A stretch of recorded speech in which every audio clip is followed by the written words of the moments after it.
What is up, Buffalo Fanatics? Z-Bot Rico. It's Rico and Bot on the Buffalo Fanatics YouTube channel on the very first Friday of 2026. Allow us to be the last to wish you a very happy new year, the first BF show in 2026. And Rico, the last BF show, or at least the last Rico and Bot, before the Bills play their final ever game at Ralph Wilson Stadium. So as we bring in a new year, we usher out the old stadium and we usher in the old red helmets, which I can't wait to see. I wish it was in a game that had a bit more on the line. This was my fear when they initially announced this, but beggars can't be choosers. Regardless, Bills Jets Sunday 4:25. I know you can't wait. Game of the year. Rico, brother, how are you feeling? How was the holidays? How was the new year? Talk to me about it all, brother. I'll tell you right now, the holidays were great. It started off rocky because you and I were on somewhat similar paths, but you hit yours early because you came under the bug. You were under the weather for the longest time. And as I was holding down the fort, I started to get a little tickle in my throat. I was like, what's happening here? Did Z-Bot send me some bad jujus? And there was a week where my voice was shot. And I'm only starting to get my voice back now, which is so fascinating. So we're back at it. Christmas was great. New Year's was fantastic. I tried my hand at a new dish that I've never done before. The girls had an amazing Christmas. I think we overspend, but I think we overspend every year. I think everybody overspends until into the new year. You just catch up on paying back all the things that you overspent on. But for the most part, fantastic Christmas. We bring in the new year with a bang with my homie Bot. And we're about to get into it before these Bills take on the New York Football Jets. But how about you? How was your New Year's? How was your Christmas? Anything great? Anything surprising happen? Well, I'm glad to hear you overspent. You can't take it with you. And let's be honest, these are the most formative, like where your kids are at right now. I still remember those Christmases. Like, I always talk to my wife about this because I find it so fascinating. We're around my niece all the time. She's 6. And it's funny because we have all these funny memories right now, but you think to yourself, she's not going to remember any of this, right? Because you look back and it's like, how much do you remember when you were 6? Really nothing. But what you do remember are Christmas memories, right? Holiday memories, that unbelievable present Santa brought you, or that special moment you had with the fam that you don't get to have all the, all these years beyond that, now that everybody's grown and moved on or whatever. So you got to do it, right? I know it probably hurts at the time, but it's so worth it. Not only is it worth it in the moment, but I'm sure you'll come to find it's far more worth it down the line. And I look forward to when Zoe's at that age. We're at the age right now where it's like, we'll tell Zoe 6-7 years from now, hey, when you were 2 months old, man, Santa, he dropped off the bag. I mean, you were getting everything, right? In reality, it's like, we have gotten so many gifts for Zoe that we don't even know what to do with them. You don't even know what to do with them. And the problem is she grows out of the outfit you just got 2 days later. So it's like you're trying to use everything you have. Welcome to that part of life where they grow out of things so quickly, and their growth spurts come in at different times where you're like, didn't I just get that? They never even got a chance to wear that outfit. I was so waiting for them to wear. Bro, it'll go by so quick. It's crazy. And you're right though. You do it now because there's gonna come a point where I guess the Christmas warm feeling of Christmas goes away. So while it's still there, go all in, go hard in the paint, and hopefully there's enough memories that when you're old on your rocking chair, they can say, Dad, I remember when you did this and that, and Mom did that.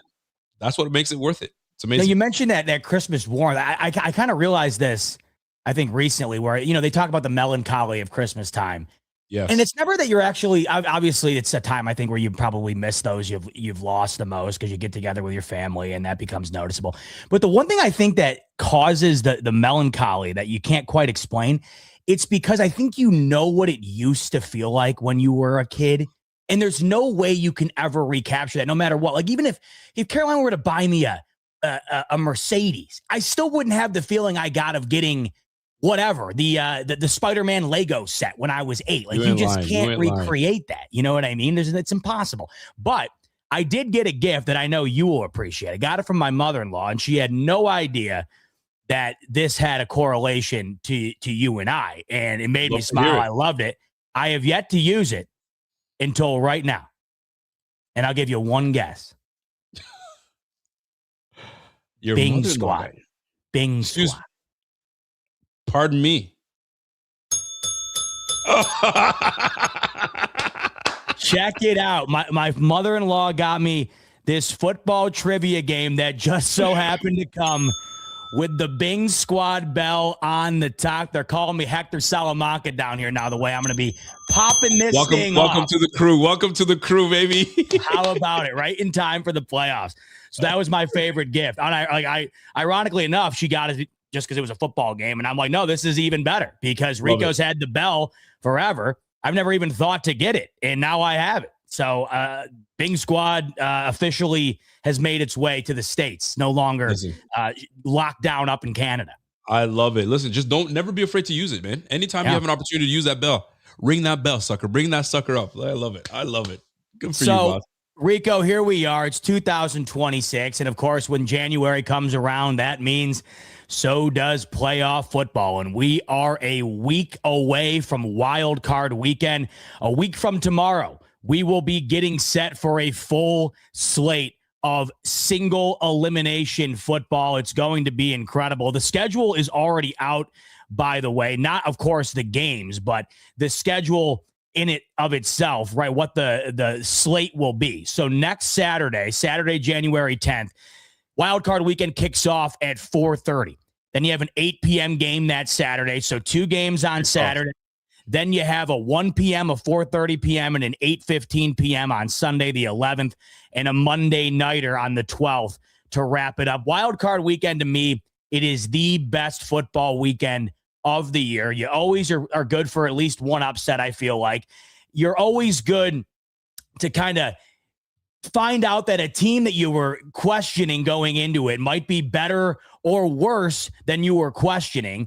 And, you know, when it all boils down to, Rico, it's the most single elimination football games you can possibly have in one slate. It's 6, and it's do or die. We're just a week away from that. How are you feeling about that element right now? We'll get into week 18, of course, but how are you feeling that we're already at this point of the year?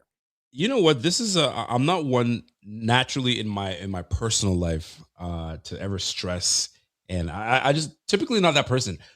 Wildcard weekend is the weekend I hate the most. I despise Wildcard weekend because that's it. That's it. It's one of those things where once you get past the wild card, and I was mentioning this on Friday, once you get past the wild card, then you're like, okay, now I know what we're dealing with. Let's roll. It's that wild card. It's just you just never know with wild card. It's the name itself is such a perfect name because you just don't know. But you know what? There is one wild card that I trust, and that's Josh Allen and these Buffalo Bills. Josh Allen is the ultimate wild card. And sometimes you don't know what you're going to get, but golly, he is fearful. You never want to have a deck of cards, and you pull that Josh Allen card out. That'll make anybody shaking their boots. So I'm glad that guy is on my squad. But what does wild card weekend do for you? Are you a zenful guy? Are you like, man, it's all good, bro? We're going to have this. You know me. You think of me, you're thinking of hot yoga and candles and peace and quiet. No, the anxiety that I deal with 24 hours a day, 365 days a year gets ramped up to another level. You essentially rip the knob off, and as you continue down the path from wild card to divisional to where we've unfortunately stopped my entire lifetime, championship weekend, you already take the knob that's completely busted and you keep twisting it until the thing blows up. And that starts on wild card weekend. This is why if it were up to me, and I know it probably wouldn't be ideal for everybody, but I personally would sign up for the Bills to play their wild card game on Monday every year. I want to enjoy the best part of the season. I want to enjoy these games. If the Bills play the first game of the slate, the Saturday 4 p.m. game, and lose, my interest is still there, but my desire to watch has been completely shat on. It's just... It explodes because my heart explodes. And if the Bills lose, you got to sit there begrudgingly and watch other teams go and do what you were hoping the Bills would do. This is why if it were up to me, I would sign up to have them play last, so that way I get to enjoy stress-free all the other amazing football until I got to pace for 4 hours and have the Bills on the line. You know what I mean?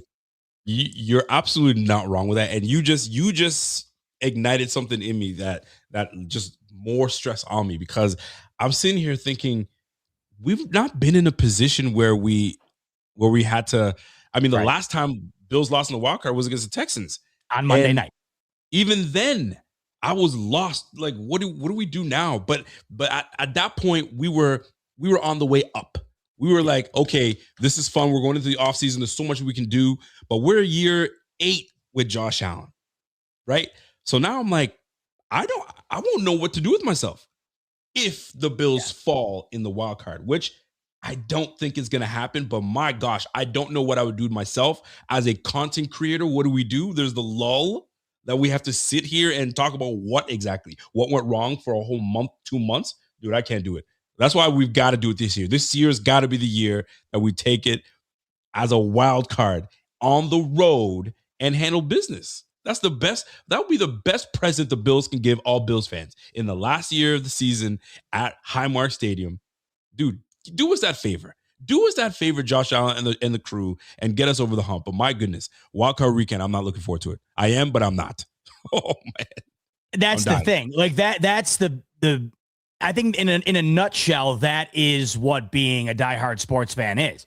You can't wait, but subsequently you also are terrified and you don't want it to happen. Like that really is the best way to put it. You wait all year for this.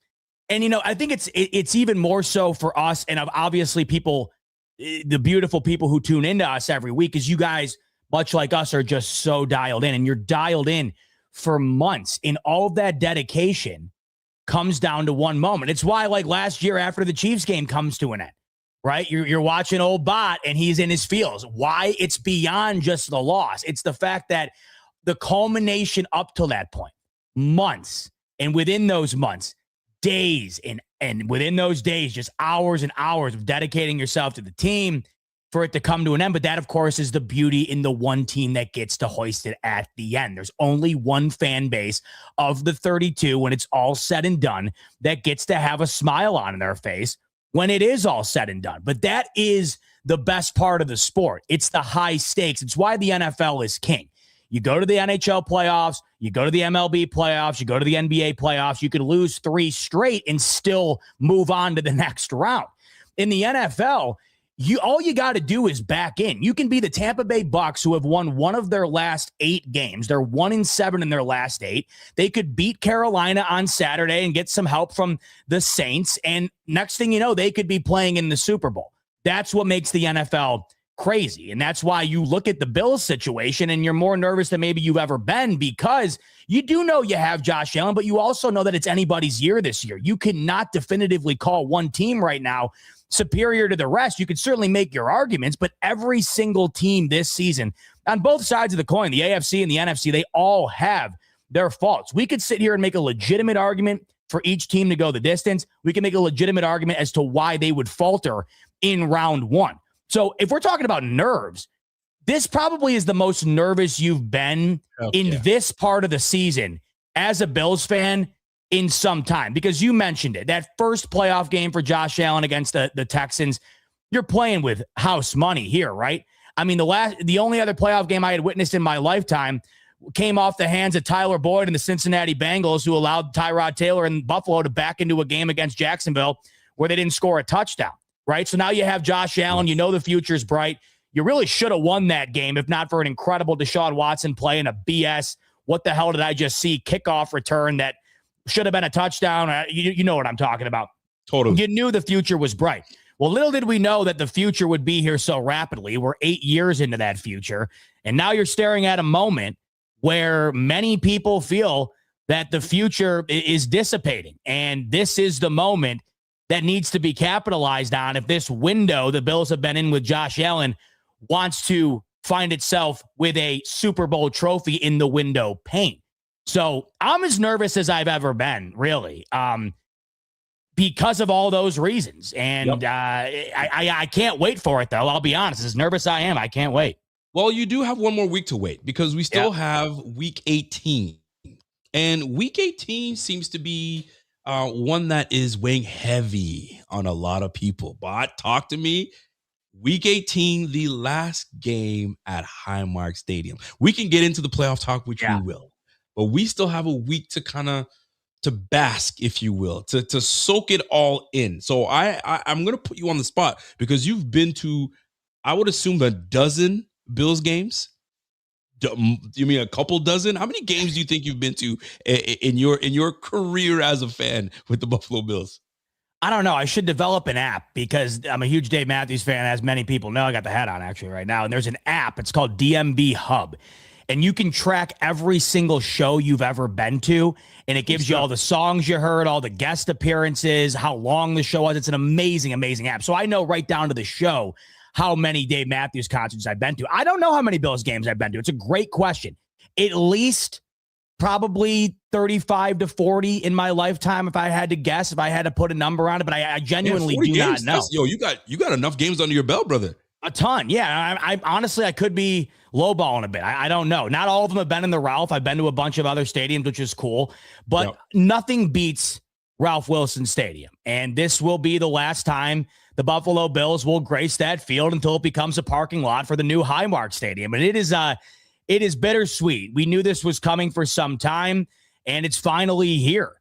It is one of those moments in my life as I approach 30 where not often do you feel like an old guy yet, but this does make you feel old. I will be the guy that my dad has been my whole life, where he talks about Rich Stadium growing up and what that was like, and I'll be that guy talking about the Ralph. And there's a charm to this stadium that will never be replicated again. The only way you will continue to see this charm is if you go out to Lambeau Field. And that's really where it stops, where it starts and ends. I mean, do you see what's going on in this league? The Chiefs are getting a new stadium. The Bears are going to be getting a new stadium. The days of this just like rugged and almost like it's almost like a face of only, like the old saying, a face only a mother could love, but your mother loves you, right? Like you go to SoFi Stadium and then you go to the Ralph, right? A person with no stake in the game is going to say, yeah, SoFi Stadium makes the Ralph look like, where you'd play pickup games with your boys growing up. But if you were to ask me, I went to SoFi a couple months ago. Yeah, it's awesome. The glitz and glam, It's awesome. That doesn't hold a candle to the experience that you get in Buffalo. It doesn't come remotely close. Yeah, you got the amazing bells and whistles, the screen, the transparent dome. It's a architectural marvel. It doesn't hold a candle to the stadium in Buffalo that is halfway underground and looks like something that would have existed back in 1930. It doesn't come close. And that's because of far more than the architecture itself, the building itself. It's got everything to do with the community, the culture, the team, and all the happenings around and within that stadium. You will never be able to replicate it. And yes, the new Bills Stadium is still going to have your outdoor element, which I got to tell you, when they first announced it and we were having the dome debate, right, and whatever, right. I think that the decision that Bagul has made to make that stadium, the new stadium, open door still, is going to look like an incredibly great decision. Because the NFL as we know it right now, it is coming to an end. You're going to blink, and in about a decade from now, there's going to be maybe 1/4 of the league, Rico, that's still playing outdoors. So I'm still happy for that. But what's going to be continuously decreasing is the feel that you have for stadiums like you do the Bills. And so that, to me, is the one thing coming to an end this weekend that I am going to miss the most. I'm excited for the new stadium. It looks incredible. Nothing will ever be what the Ralph is. And I'm excited to watch one last game on Sunday. Well, I mean, everything you said was so compelling. And my man, Scott Blakely, what up, Scott? Scott's from the Shot, so he knows what's good. He knows how it can be. He says, am I the only one that I don't find the Highmark move across the street to be emotional, an emotional event? I wonder, and I was wondering the same thing, Scott. Do you feel a certain type of way because you've been to someone like Bot 40 plus games? So you've been there. This is the way I look at it. I know. I mean, Bot's been going there since he's been yay high. right? There's Yes. kids that have been born into Bills Mafia, born going to the games where they had those little mini headphones, and they're now bringing their own kids. So there's so much that goes into this move. Some might not feel as emotional about it, right? They've maybe been to 1 or 2 games and call it a day. Maybe they've never been to a game. They've never been to the stadium. So it's not so much about the stadium per se, right? Coming from an outsider, from another country, you go to Buffalo, it's just different. The people are amazing. They would make you feel like you were part of this crew, their family from day one. You're not ever felt like you are an outsider, whether you're the opposing team fan or not. Once you're on Buffalo Ground or Orchard Park, bro, it's completely different. And that's just not even before you even go into the stadium. Then you go into the stadium. It's different. The sound, the smell, just looking around when you're in that stadium is something else. And then once you start banging on the stands and you start feeling everybody vibing out, I don't think it'll be matched. Now, I pray that the same energy and even more energy is brought into the new Highmark. But for this Highmark Stadium that we are about to leave, it is something else. You mean Coach McDermott even told folks, I had to walk around myself to really get a good feel for it, and a moment for me and the stadium, because this is going to be the last that we're in the stadium. So it's going to be emotional for a whole lot of people. I feel that. And then it makes you wonder, what games were you like, man, this was a memorable game? You've been to 40 plus games, Bot. Is there one game that you're like, that game right there was what did it for me? This is an incredible perspective on both sides. I would feel the exact same way if I were you. If I didn't grow up an hour down the road and had the privilege of going there forever. And by the way, one of the reasons I had the privilege to go so much is because the Bills were not very good for the vast majority of my life, and that was an outdated stadium. Do you know what that results in? Cheap tickets. Me and Dad could look and say, oh, like, you want to just go Sunday? The tickets are $38. Yeah, we'll go. Like, that was the luxury you had. By the way, those days are going to be done, because not only are the Bills good, but you ain't getting sub $100 tickets to go to that new stadium anymore. Sorry. Those days are done. I have gone to that stadium for under $100, far more than I have for over $100. That's Those crazy. days are done. And the beauty of that was it invited in the common man. The common man is being lost in the NFL right now in terms of going to games. When I went to SoFi, like I said, it is an incredible stadium. If you think otherwise, I don't really know what would impress you. Like, the place is unbelievable. But when you walk in, you get that corporate vibe. You cannot shake that. For as incredible of a place as that is, you cannot shake the fact that it just feels like you are watching football being played inside of like Apple's campus, right? That's the vibe you get. But when you go to the Bills game, it feels like you're watching some hardcore football being played at your local high school. And that's what everybody loves the most about it.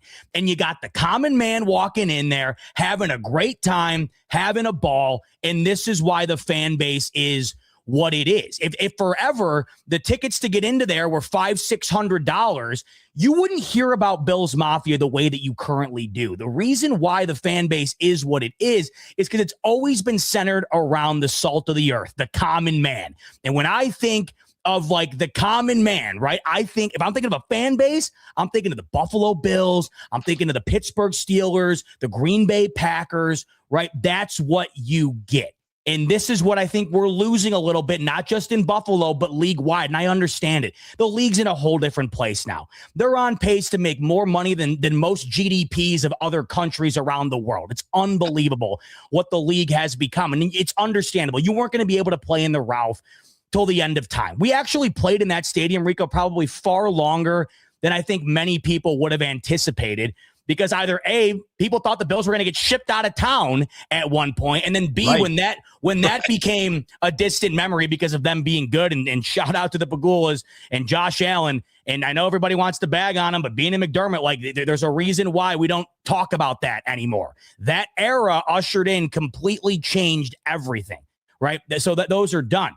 But, you think about it now, and it just feels like it was inevitable that this was going to happen, but you're shocked it didn't happen sooner. With all of the newer stadiums you see around the league, the Bills really got to go the distance here with this stadium, which is incredible. But you're asking me about my memories to get off my soliloquy here. I mean, and I have to, right? Because this is a huge moment. It's a huge moment.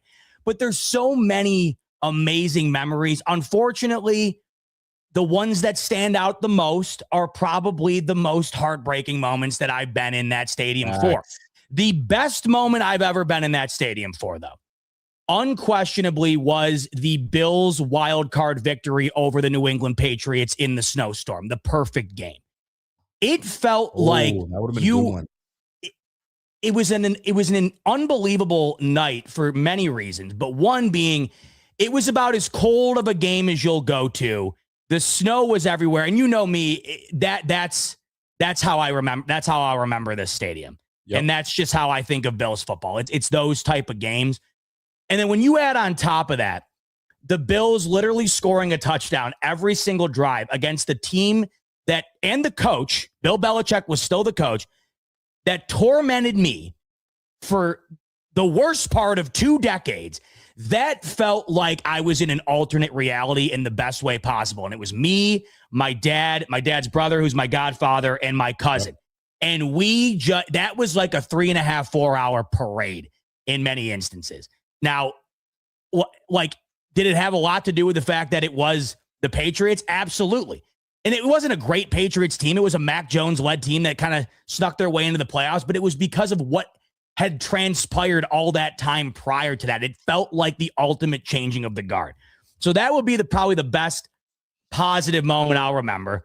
But I'll also never remember, or I'll never forget. Oh, God, now that I'm thinking about it, dude, there's so many. I was in the stadium for Josh Allen's throw to Amari Cooper pitch back touchdown, where I looked at that. I remember saying, you were at that game? Yeah, like that. I'm like, that'll be the best thing I've ever witnessed in person. Right. I felt that in the moment. I was there for multiple division titles, clinching games. The one against the Dolphins, that Niners game was one of them. Then I look back and I was in the end zone seats for Tyler Bass's missed field goal against the Chiefs in the divisional round. Like, I'll never forget standing there and the deflation that came over you, watching that kick fall to the right side. But it's all, once again, it's like we were talking about with Christmas. It's all these moments, both good and bad, and it's the ones you won't be able to ever recreate. So whether they were good or whether they were bad, they were memories nonetheless that really were formative in how I will always remember this generation of the team. Because when you get a new stadium, it's like a new generation. It's a whole new era. Like when my daughter's my age, you're thinking of the Bills, like she will imagine this in black and white. Like when your grandparents tell you a story, do you not think of it in black and white because of how old it seems? This is how that will feel, which is just crazy. But you've been up there. I mean, you got to have some memories, man. Listen, sure. I haven't been to as many games as you, that is for sure. But the games that I have gone to, they've always stood out to me for whatever reason. And there's always something tied to it. My first ever game, I had one of my very good friends is a Dallas Cowboy fan. And he goes, listen, I know you've never been to a Bills game. I know you've been wanting to. My dad and I are going to a Dallas game. He's got season tickets right now and he lives in Alberta, but he's got season tickets to Dallas Cowboys right now for Jerry's World. He calls it Jerry's World. Anyway, so he goes, no, you've never been to a game. This is back in 2007, right? You weren't even born yet. I'm just kidding. Anyway, but 2007, my man's was like, come to the game. I didn't know which game I was going to. I was like, I'm in. Let's go. It's obviously Dallas Cowboys. We went to the game where Monday Night Crew was set up at the end zone in that corner. Stuart Scott was still living at the time. Him and I think Steve Young were going at it. I was like, this is wasn't that the first primetime game they had in like a decade too at that point? So in forever. And I was like, this is the first game I'm going to. Let's rewind that. I go back and I'm walking through tailgating. I'm at a loss for words. I'm like, this is crazy. How am I here? And then I see this old man holding two things in his hands, and he's got people throwing ketchup on him. I was like, what is this wildness? These white folks are letting just ketchup fly all over them. I was like, this is crazy to me. And then I'm like looking at these filing cabinets with food. There's a Pinto, Ford Pinto and he's lifting the hood up. It was a marvel to me, especially if you've never been to Bills games. Like for those that have been to Bills games, they'd be like, yeah, it's Pinto Ron. We know that. I did not. I was like, this is crazy. I was a fan then. I'm an even bigger fan now. Then walking through the stadium, going there and watching interception happen after interception. The Bills are up. I'm going crazy. I'm like, is this it? Is this what life is? The Bills winning? I was like, man, I'm on the right track. I remember seeing Marshawn Lynch and how big he was in person. If you guys remember, we had the last name was Hargrove. We had defensive end named Hargrove. He was massive on this. I'm looking at the size of these NFL players. I was like, golly, this is amazing. And then we lose the game. And we're walking. I remember how loud it was walking into the stadium. We're scoring. And I remember how quiet it was. Didn't Romo have like 4 picks in that game? Romo had an awful game that game. And he and Jason Witten, T.O., I believe, was on the team at the time as well, came back and they beat the Bills. Buddy was crushed. And my Dallas Cowboy buddy and his dad are just losing it, having a good time. And I was like, I remember saying, this was the greatest loss I've ever been a part of. It's the greatest loss I've never felt this pain. And then I started thinking, dude, these guys lost 4 times in a row. The pain the city must feel. And I'm feeling this pain right now. I'm gutted. They were gutted 4 straight. I was like, oh my gosh. To be a resident of Buffalo, feeling that feel. Anyway, I go to say this like greatest feeling ever. And then I was at the game where Kaepernick came to town and we just put the beats on the San Francisco 49ers. What a great game. Then I went to the game where the Jets just blew the doors off of us. LaDainian Tomlinson just was running wild on me. And the wife was next to me and she was in the most pain. She couldn't sit on the seat because she had she had her period and she had all this stuff that was going on right now. And it turned out it was something medical that was happening. So she was like, I'm like, let's just take you to the hospital. She's like, are you nuts to pay the fees here in America? Bro, drive me back across the border. I'll tough it out. This girl toughed it out. So could I enjoy the game? No, because it was pouring. That's why I said I'll never go to a rainy game ever, because those are the worst games, the cold wind. Anyway, all that being said, this stadium is I'm not emotional like a lot of people are, but I have great memories of it. And I just hope the same energy that was at Highmark Stadium, the Ralph, whatever you want to call it, is transferred into the new Highmark. And hopefully there's a day where, we can get $38 tickets and we can go to those games. That would be amazing. But man, the memories are going to be something else. So you guys let us know what memories you guys have in the chat that stands out to you.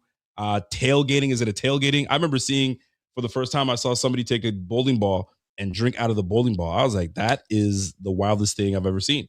And there's been wilder. So I'm sure you guys have wild stories of things you've seen, people that started off wanting to go to the game and never made it because they were too drunk and too out of it to even go to the game. It's been something. I'm looking forward to it, man. That's all I'm going to say. I'm looking forward to it. So I'm glad that you shared some of the games that you went to, because 40 games, bro, that's incredible. But you went to the games that didn't matter. Oh yeah. Well, that was like, that's all you could go to. I mean, because there was also a time growing up where this is insane. Once again, this is a story where I feel like if I were to tell this, even telling this now, the people who don't know about it, it does feel like, oh, you gathered around the radio for a fireside chat. You know what I mean? Like this, back in my day, the Bills were so bad that there would be some games at the end of the year that wouldn't sell out. And because of that, they would be blacked out on local cable. You could not watch them.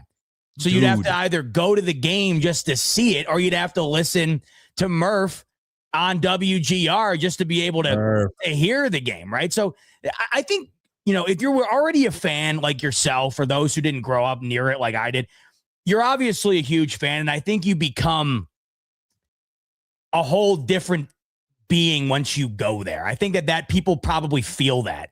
You walk in, you're a huge fan forever, and you've known about it, but you never experienced it. And then you experience it, and it just becomes like a whole other thing.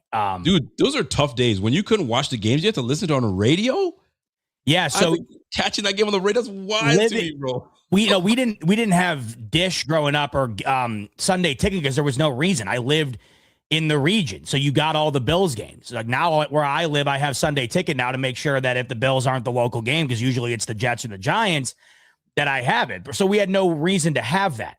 And yes, if you were local, in order to sort of, I don't know if it's a punishment for not selling the tickets. I think that's what it is, because it's to incentivize selling tickets, because people are like, oh, I'm not going to go to that game. I'm just going to stay home. Well, no, you're not, because it's not going to be on the TV. Yeah. So that was a thing. I remember like worrying about it some weeks where I'm like, man, am I even going to be able to watch the Bills this week? And yeah, there were moments where I remember like we literally had to listen to it on the radio like it was 1930 and you were listening to the World Series. Like that's what it was. So it's unbelievable. Now you mentioned that you hope that the energy transitions into the new one. It will, because of what happened at the old one. Like that's what I think is the main takeaway here. The reason the fan base is what it is because of everything that's transpired up until this point. And even though the Bills are in another echelon now, and even though the stadium will be up there now with the nicest in the stadium in the league, because of the years past and all the shenanigans that went on in the old stadium, the new stadium will still have that vibe. Now, nothing will beat walking into the old stadium and walking into the rock pile and banging on those seats that you mentioned that you felt like one more blast on and you were going to knock them off the hinges. Maybe those days are done, but the vibe around the stadium, it'll always be the same. And that's because of the fan base. And I don't think the fan base would be exactly what it is if it weren't for what the Bills were, what they represented, and now how that kind of correlates into this new era here. I got to jump into another memory here, because you just reminded me of like the new energy. I remember staying at that luxury hotel called the Red Roof Inn. Oh, it was 5-star. It was 5-star peak. And here's the crazy thing. We'd go to the Red Roof, and then with our ticket and our package, there'd be hotels. There'd be these bum ass limousines waiting for us to drop us off at the game. I was like, bro, this is the life. You got a limo taking you to the game and all that. And these were like 1980s, 1990, early 90s limos, man. Just beat up the shit. But those things, staying at the Adam Ranks Hotel, I was like, ooh, this is new. This is nice, right? I think that's one of the nicest hotels in Buffalo. I could be wrong. I could be wrong. Drove home after every game. No clue. Never stayed in one. Never say so. Coming, like, I mean, listen, you have to understand the luxury that you guys have, which was amazing, right? It's an experience for us foreigners, but like you guys are right down the street, so you're like, hey, Dad, do you want to go to the game? Yeah, why not? Let's see if let's go on Ticketmaster and see what they got over there. Boom, right to the game. It's an ordeal. You got what flight are we taking? All right, are we gonna leave at this time? Let's go down early so we're not stuck on the border trying to get across the border, and that's a whole ordeal. But what was amazing was seeing the sea of Bills flags on cars going to the games. Dude, 15 to 20% of Bills fans were coming from Canada, which was amazing. You guys were this close of having to you guys travel across the border to come to Toronto to come see your Toronto Bills. That would have been a disaster. I was not for it. I wanted nothing to do with it. I wanted to be able to go out to Buffalo to do my thing. But what an amazing time it's going to be. I can't wait till we go to our first game. That'll be something in the new stadium. I hope this stadium brings everything that we need it to, and it's more, and it becomes a thing, and we can hopefully raise our Lombardi flag prior to even playing a single game at the new Highmark Stadium. We'll see. We got another. I might have to sell a kidney to get a ticket to that game if that ends up being the case. Banner raising and the stadium opener. Dude. You might have to pay $3,000 to sit on the roof at that game. And I may have to do it. I may have to find a way to do it. I need to maybe start selling plasma or something right now, bro, so I can do it. We got to try to make our way to the home opener, man. We got to try to make it. I'm telling you. Well, that's funny too. Like, the vibe we had when we went and did the event with the round table fellas. Yeah. It's funny because, you were in the suite, and you would think that, being in a suite would be like the peak experience going to a game. But then all of us felt the same thing. And it was like, yeah, this is great, but it's not Bills Mafia, if that makes sense. Because it's soundproofed in there, right? You're behind glass. It's not the full experience, right? And so this is kind of what I was alluding to earlier, where you go to a suite and that's a very corporate modified experience. That's what it's meant for, right? Like the suites are usually meant, it's an uppity crowd. For the most part, you're getting those tickets because you won them, or you're a work connection, or you're just absolutely loaded wherever, right? The common man's out in the cold banging on the seats, right?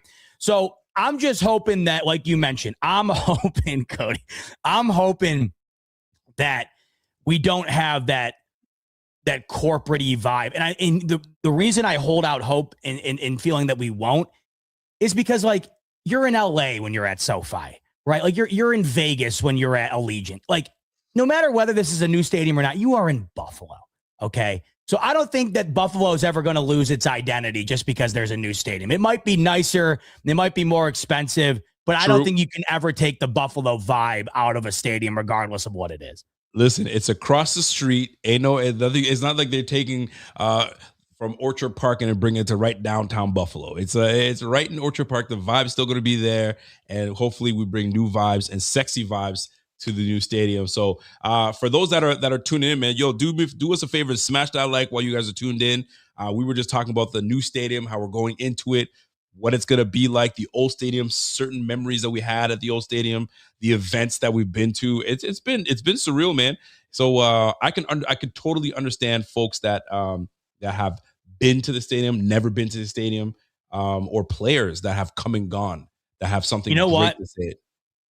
If I wish this is the moments where I wish I was local. Like, I feel like if you're local this weekend, you have got to go and shovel. Like, I bet you they got to turn people away, because they're inviting people to come shovel Sunday. Like that, you get to go and walk around the route for one last time for hours, and like while it's empty and shovel. Like, I feel like if you're local, you got to go. Like you. If I was local, I would 1,000%.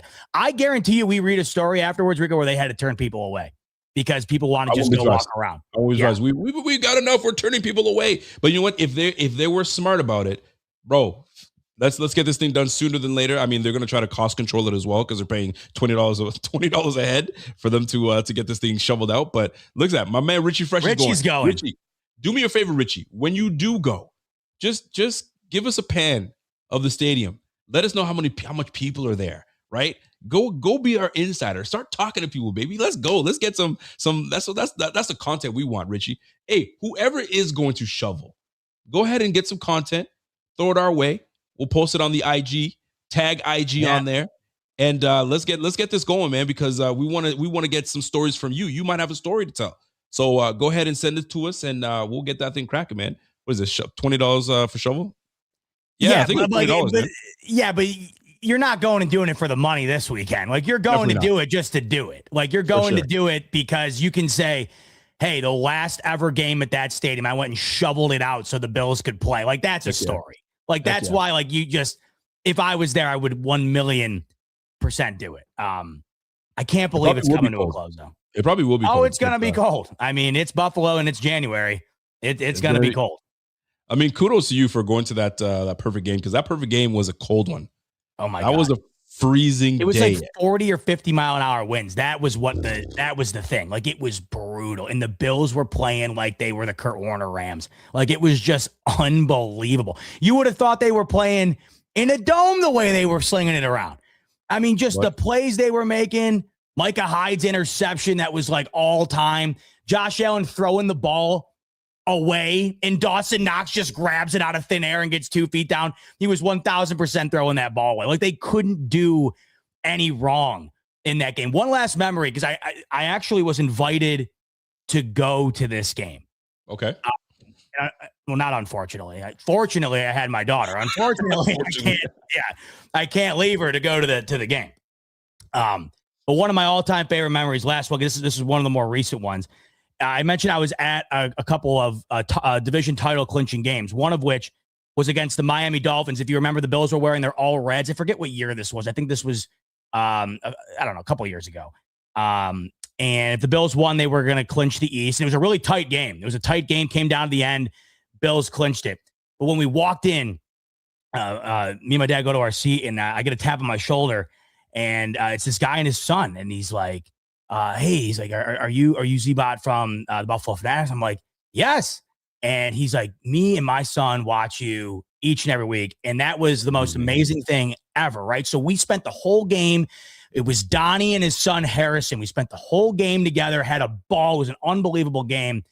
And I get a message from Donnie not long after that, and to thank me, which there was no thanks to be given, but he couldn't make the game, and he had given my dad and I the tickets to that Sunday night football game against the Niners, where I was able to see that incredible play Josh Allen made. That might be one of the most iconic plays ever made in that stadium. That memory will live with me forever because I got to meet Donnie and his son Harrison. We got to share that game, and it all came full circle. That was an incredible moment, and it gave me one more opportunity to go in there and see another incredible moment.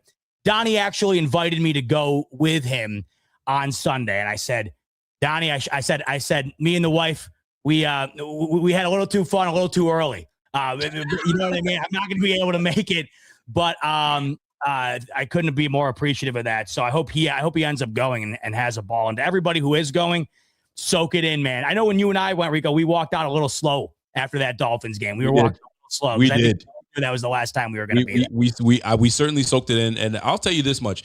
I'm so glad you brought that up because I think I've been to like maybe like a little bit more than half a dozen games and at the Bill Stadium. And the amount of people that I've met through streaming, podcasting, or just meeting people there, it is insane. The wife will come with me and she'll be like, yo, how do these people know you? You're just a dude from Canada coming to this. I was like, man, it's like family, man. Like the amount of people that I still talk to this day because of interactions with this streaming or just meeting straight up people downtown. I remember going to O'Neill's and I met people at O'Neill's. And why do I still remember O'Neill's? Because isn't that the staple spot, bro? Too crazy. And I'm so glad. I'm so grateful for sports. What a beautiful thing sports is. Sports just brings people together, baby. I'll never understand how people aren't in. I mean, believe me, it's amazing. It's amazing. I don't understand. Shout out to Donnie. Shout out to all fans, or you know, I don't even want to use fans. To me, I can't do that. All the people and the family that we've met. Big shout out to y'all, man. You guys have been big. And you know how lucky were we? And once again, shout out to Richie and Dan and TD because man, that was so great. Like just the ability to go to that Dolphins game, like you mentioned. What was it? Cody Benz in the building. Week 3. Yeah. Guys like Cody and everyone we got to meet and spend time with and then go to that game. That'll be my last memory. Like, so how lucky were we to be able to do that? That was awesome. Big facts. And we got to, listen, I had my first pizza roll. Is that what we call it? Yeah. You got the pizza roll. You got the pizza roll at Bar Bill, you and Kev. Pizza roll, no doubt. Then what was that pizza spot we went to? I forgot the name of it, but it was like, there's only 2 of them in Buffalo. And I was like, ooh. I went to the ghetto, the one that had the ghetto location, but that pizza was legit. What ghetto location was that? You guys let me out. There was 2 pizza spots that I went to, but anyways, pizza roll though. Pizza roll, y'all got some beef on weck. I could pass on the beef on weck, but the pizza roll, I'm with that. Them logs, pizza logs. I said pizza roll. The pizza logs. There we go. Some of the most underrated food is in Buffalo. Like it really is. You would never think. Nova, that's the one. I went to the ghetto. Good stuff. All right. No doubt. Sentimental discussion. Let's put it to the side. Let's talk ball. We got some ball to talk here, Rico. It's week 18. It's the last season, it's the last season at the Ralph. We've discussed that, but it is the last weekend of the 2025 regular season. Man, I think we say it every year, but this season flew by, and here we are heading into the last weekend of the regular season. There are no real stakes for Buffalo. There's some seating changes that could occur, and of course, we'll discuss on here. I want to start there. How do you feel going into week 18 like this, where there's just really nothing going on? Like, there's no way anyone is excited about playing the Jets on Sunday. The only reason that this game has any legs to it is because it's the last game at the Ralph and the Bills will be rocking the red helmets. Other than that, this is no game of the year by any stretch. How do you feel going into week 18 where it's borderline meaningless? Is it meaningless though? Meaningless in the sense that I'll just say it like this. That's probably not the best way to put it. You go back a couple of years ago, the Bills are playing the Dolphins week 18 Sunday Night Football for the AFC East title. For sure. How does it feel to have week 18 not have, we're going to be watching the Niners Hawks tomorrow night. That's going to be unreal. Carolina, Tampa Bay. Like, how does it feel knowing that the only real change here is going to be really the 6 or the 7 spot? Okay, you know what? I'll flip it this way. Meaningless, yes, because it is meaningless. It doesn't matter where we're with the sixth seed or the fifth seed, or it doesn't really matter. The seventh seed. What I'm looking forward to, and I know folks like you love this because the red helmets are to die for. But it allows the players and the fans to just soak in just being in the stadium and just donning the red helmets and the whole shebang. And there's really not going to be much about the game, but more so about the I guess the history of the stadium and the red helmets and what it means. So when it comes to playing ball, no, it's not going to be as memorable at all in that regards. But it was just for the red helmets. That's what's going to stand out to a lot of folks. I think that's going to be a lot of the conversation. Now for the minor meaningful things that I would like to see. Let me just put it this way. I'm looking forward. Hot take, by the way. I'm looking forward to seeing Mitch Trubisky in under center. And you're probably wondering. Wait a minute. Let's talk about that. Because how much of Mitchie Boy do you think we're going to see on Sunday? And this is what I want to get happening here. I'm curious because we've been watching Josh and Joe Brady in this offense, right, for some time now, and we've had our moments where we're like, awesome, this is amazing. Josh just won the MVP with Joe Brady. I'm looking forward to seeing this tandem go at it. And then this year, it's been up and down, where we've been calling for Joe Brady and then saying, wait a minute, maybe it's not Joe Brady. Maybe it's Josh Allen. Josh Allen's not seeing things, and the receiver's this, and there's been such storylines. But then I go back to Mitch Trubisky, good old Mitchie. And why am I bringing Mitch Trubisky up? I remember when Josh got clubbed on the nose in that Jets game, and he had to take some time off because we weren't sure what took place. Mitchie comes in, first shot, 3rd and 9 or 3rd and 7, down to the side, down the middle actually, to a tight covered Josh Palmer. Then I was like, wow. I was like, Mitch Trubisky just came in and just dotted that brother right there and there. So I'm thinking to myself, I'd love to see what Mitch Trubisky does to see what this offense looks like with Joe Brady. Are we giving Joe Brady a bad rap? Is he deserving of it? Sure. But I'd like to see what Mitch Trubisky looks like running this offense because he's going to have Chavers in there. He's going to have Brandon Cooks. Brandon Cooks still needs some reps. He most likely will probably see Keon Coleman. I assume we'll see Keon Coleman. So we're going to see a lot of the things that we wanted to see, but which Mitch Trubisky, I want to see another quarterback throwing under Joe Brady to see what it's going to be like. So meaningless to the likes of our quarterback, Josh Allen, but meaningful to see what this offense looks like with another quarterback under center. And maybe there's some things that we will see as a fan to say, wait a minute, maybe it's not the receivers that's the issue. It's just system. Now, where am I going with this? I'm not sure yet because I'm still trying to figure that out myself, but I do want to see what it looks like with Mitchie Trubisky under center and to see, okay, what is it about this offense and how this is going to work out. The Jets are going to be playing their starters, I assume, right the way through. I assume that. So it should be somewhat fun to see what it looks like with Mr. Trubisky in there. But that's what I'm looking forward to. Meaningless, yes. Meaningful for that reason alone. Now, I flip it back to you. If you're looking at this, is it meaningless to you or can you find some value in this game come week 18? Well, there's certainly some things I'm interested in. It's one of those rare weekends where I am far more interested in other NFL games that do not include the Buffalo Bills. That is a very rare weekend indeed. I haven't been more excited for a non-Bills game than I've been for this Niners-Seahawks game. That is as good as it gets in Week 18. You are playing for a division title and the 1 seed. That's incredible. This is why when Week 18 doesn't mean much and you're also playing against a team that is, in a tight race right now with the Raiders for being the worst team in the NFL. The Jets this past month statistically have played perhaps the worst football in NFL history, or some of. Their point differential is historically bad. I mean, they are as bad as it gets. I don't even know if many people will know if their starters are in or out. That's what it is.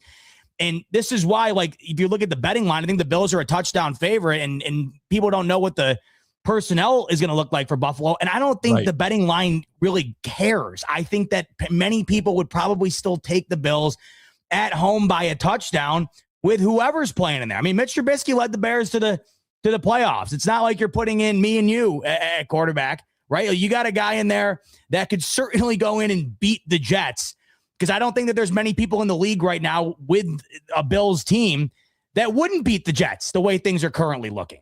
I'm interested to see what the strategy is here in terms of what McDermott wants to do before this playoff game.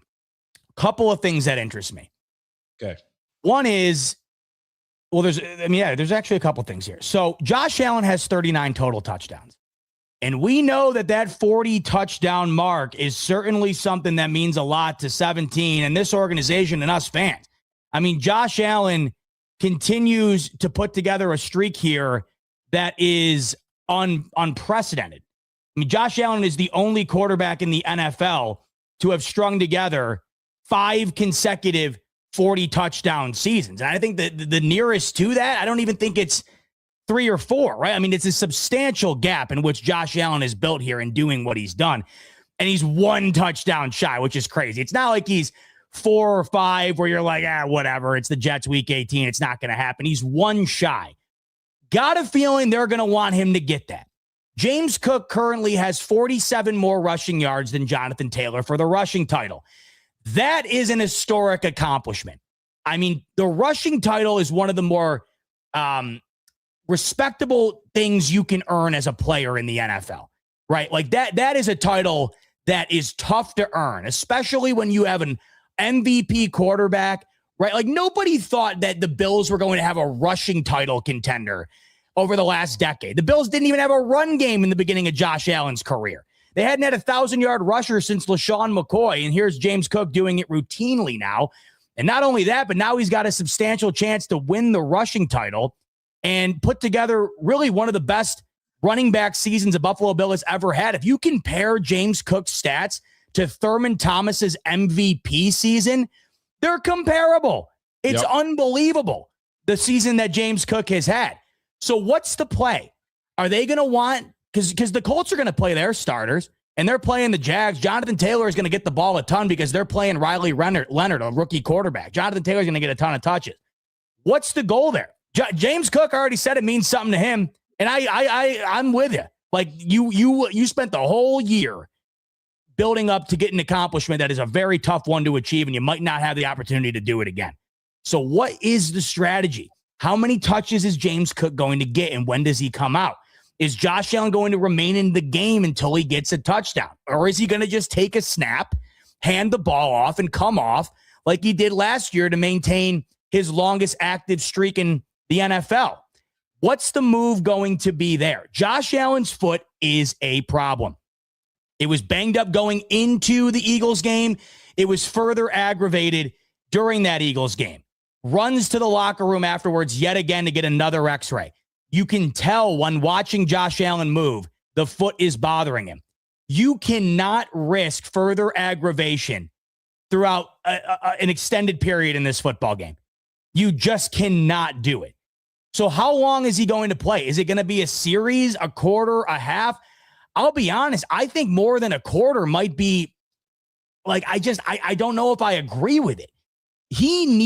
We've talked about this so many times. He is never going to take himself off the field unless he is just, I really can't even think of a scenario, honestly. I just can't. So what is the strategy going to be there? I think that foot needs rest. And I think giving him, he didn't practice up until today, and then he practiced today, right? That indicates he's going to play to some capacity. And the vibe we've been getting all week long is that that's going to be the case. I'm just interested to see how much playing time he ends up getting. He has been, knock on wood, borderline indestructible. But if you further risk additional injury there, this management, McDermott on up, will never survive it if they overplay him and something happens. Now, knowing him, I hope it doesn't, Rico, but I just think that there's too much to risk here to do more than maybe a quarter max. How are you feeling about that? Go for it. Go for it. And let me tell you why. Because I was on the fence about it, but I always wanted him to play because I need him to do one thing for certain. I think they're going to give him that, the consecutive streak mark, right? I think that's doable. One snap, hand the ball off. You started the game. You did your first handoff. Call it a day. They could very well go do that. But Josh is a competitor. I think we know he's a competitor. I think we know that. And factor of the matter is this. I was just looking up what it means for Josh to get that record. Not even a record, just to kind of continue that. So 40 plus touchdowns in a season. Okay. He's sitting right now at 39, like you just mentioned earlier. Okay. If he does it, he will become the first player with 6 consecutive 40 plus touchdowns in a season. Okay. Tying or surpassing legends like Aaron Rodgers, Tom Brady that have done that. No. He already has the record substantially. The only other person 6 times would just be the but Drew Brees has done it 3 times. Rico, if he does it on Sunday, he will have doubled up Drew Brees' previous record. This is what I want from this. This is what I want. Like, you're at 39. Give me that. Give me that. So I know that that sucker won't be touched, right? And to sit at 39 and not give me an opportunity to at least go get it. If I was at 35, one snap, call it a day. I'm at 39. Bro, call your best plays. Get me down there. And like my man Carl Jones said, run the heck out of that football because it's a win-win. Running the football allows James Cook to pad his stats, if you will. And if he so gets to the 1 yard line, he'll take a knee and let Josh Allen plunge it over for the touchdown and call it a day. I think he goes for it. I think sitting him just pisses him off. Bro, let me get my TD. I would be all in if his foot wasn't banged up. Like, I'd be all in. I mean, it's sore. It's sore. Dude. Is it banged up? It's banged up, bro. I mean, you can tell when he's moving. Like, it's just noticeable to me. I think a lesser quarterback wouldn't even have played the last couple of weeks. Honestly. Would you be mad if Josh went for it? Would you be disappointed? Define going for it. Are we talking like we're into the third quarter and he hasn't gotten it yet? Or giving him a chance early to go get it? Okay, McDermott says you got a quarter to get it. I'm giving you a quarter. Fair. Are fine. you pissed? No. Got it. So I'll be honest. If you don't get it on the first drive, then that's borderline embarrassing the way these Jets have been playing. Like, just go do it. The problem is I saw someone in the chat that's like getting into the red zone and then bring him in. Do you know how much Josh Allen will get grilled for them taking him out and then putting him back in when they're in the red zone? You can't do it. Optically, you cannot do that. The league would not respect that. You cannot do that. His counterparts were like, yo, that's a bun move, man. You can't do that. Big time. He will never beat the stat padding allegations if they do that. No because joke. I hate when people say Allen's a stat padder because it's a terrible argument with him. Sure. That would give everybody ammunition, and I think it would be ridiculous. So Mike is not feeling it. He's like, Rico, you need to chill, man. Let that guy rest. Scotty's like, yo, sit their asses in the hot tub the entire game. Call it a day. I say go for it. If I'm McDermott, I'm saying you got a quarter. Maybe 2 series at most. 2 series at most. 2 series is where I'm at. 2 series. I think we'd agree on that. If you can't score a touchdown against the Jets in 2 series, we got bigger problems going into the playoffs. How about that? I'll take that. I'll take that. You know, in 2 series, 2 series, and we're calling it a day. You can't get it done against the Jets. That's your fault. That's on you. All right. I'll give you 2 series. You're lucky I'm even giving you 2 series. So go ahead and get it done. How about a handoff to James Cook for 70 yards down to the goal line on the first snap, and then Josh Allen sneaks it in. They go to the locker room for the rest of the day. Call it a day. And then you get Mitch Trubisky in there and call it a day. I like it. What do you guys think? 1 series, 2 series, give them a whole quarter? Well, so here's one more element to add. I know they're not. But here's one more element to add into this for the sake of conversation. College football playoffs go down this past week. They were incredible. We have a Final Four that nobody would have predicted. Oregon, Indiana, Ole Miss, and Miami. And up until yesterday, and including yesterday, the teams in the college football playoff that had the bye had lost every single time other than Indiana. So now they're 1-5, I think it is, or something like that. Something crazy. The team that had the bye had lost every time and still has, other than Indiana, who beat Alabama in a way that I cannot believe. I still cannot believe that happened. I bring all this up to say, the Bills' offense has not been very good the last month or so. If we're going to be transparent and honest here, it was fine against Cincinnati. It was non-existent against the Steelers for the majority of the football game. It was not good against the Cleveland Browns. It was non-existent against the New England Patriots for a full half until all of a sudden they turned it on in a way that nobody predicted, being down 21-0. And it was arguably the worst it's been all year against the Philadelphia Eagles. I'm just throwing this out there to add to the conversation. Is there part of you that says go let these guys play a quarter because they need a little something to build on going into the postseason, the way things have kind of looked, especially after last week? See, that's why I'm not for the sitting. I want my guys to play. I don't like the sitting and resting. That's a personal thing that I just don't like. Like, I know people have been clamoring about the number 1 seed. I think I was all about getting the number 1 seed just to have that number 1 seed. We're the best team. I don't like it. The resting and being cold going into it, I'm not a fan of that. I want to be in the mix and playing and getting this thing going.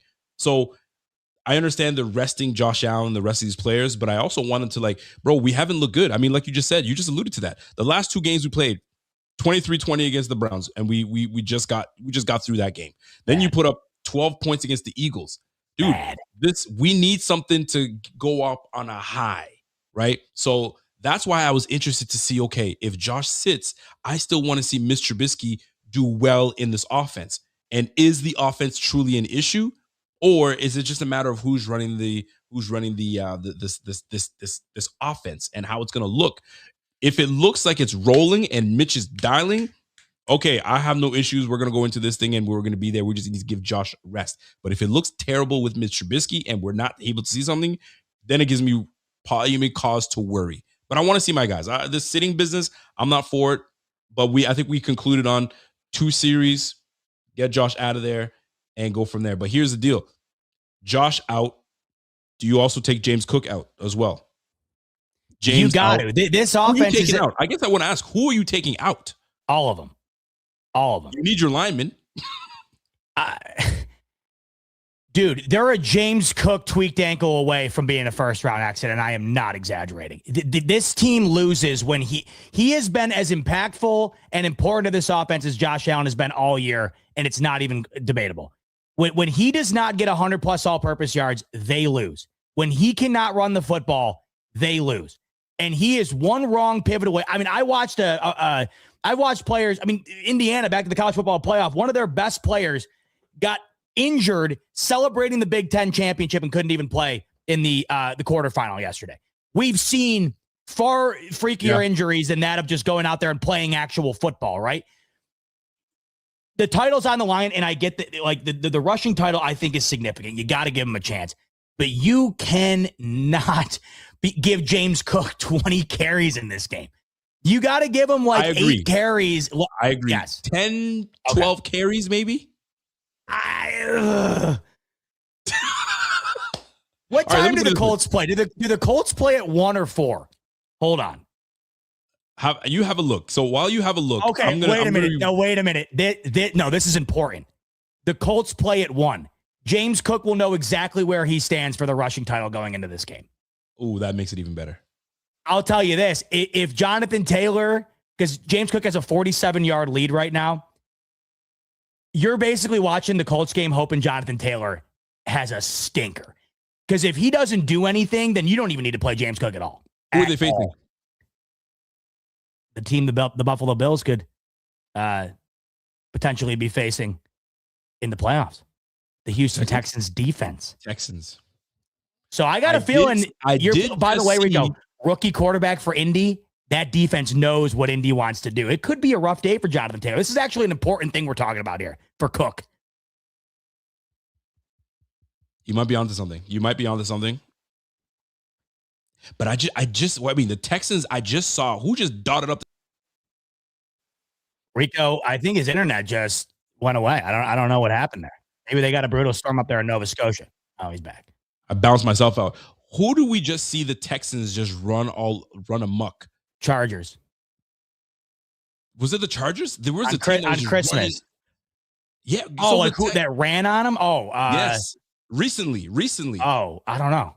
Running back. I'll take a look into in a quick second. But before I even get into that part, so Josh Allen plays a series or 2. Mitch Trubisky goes in.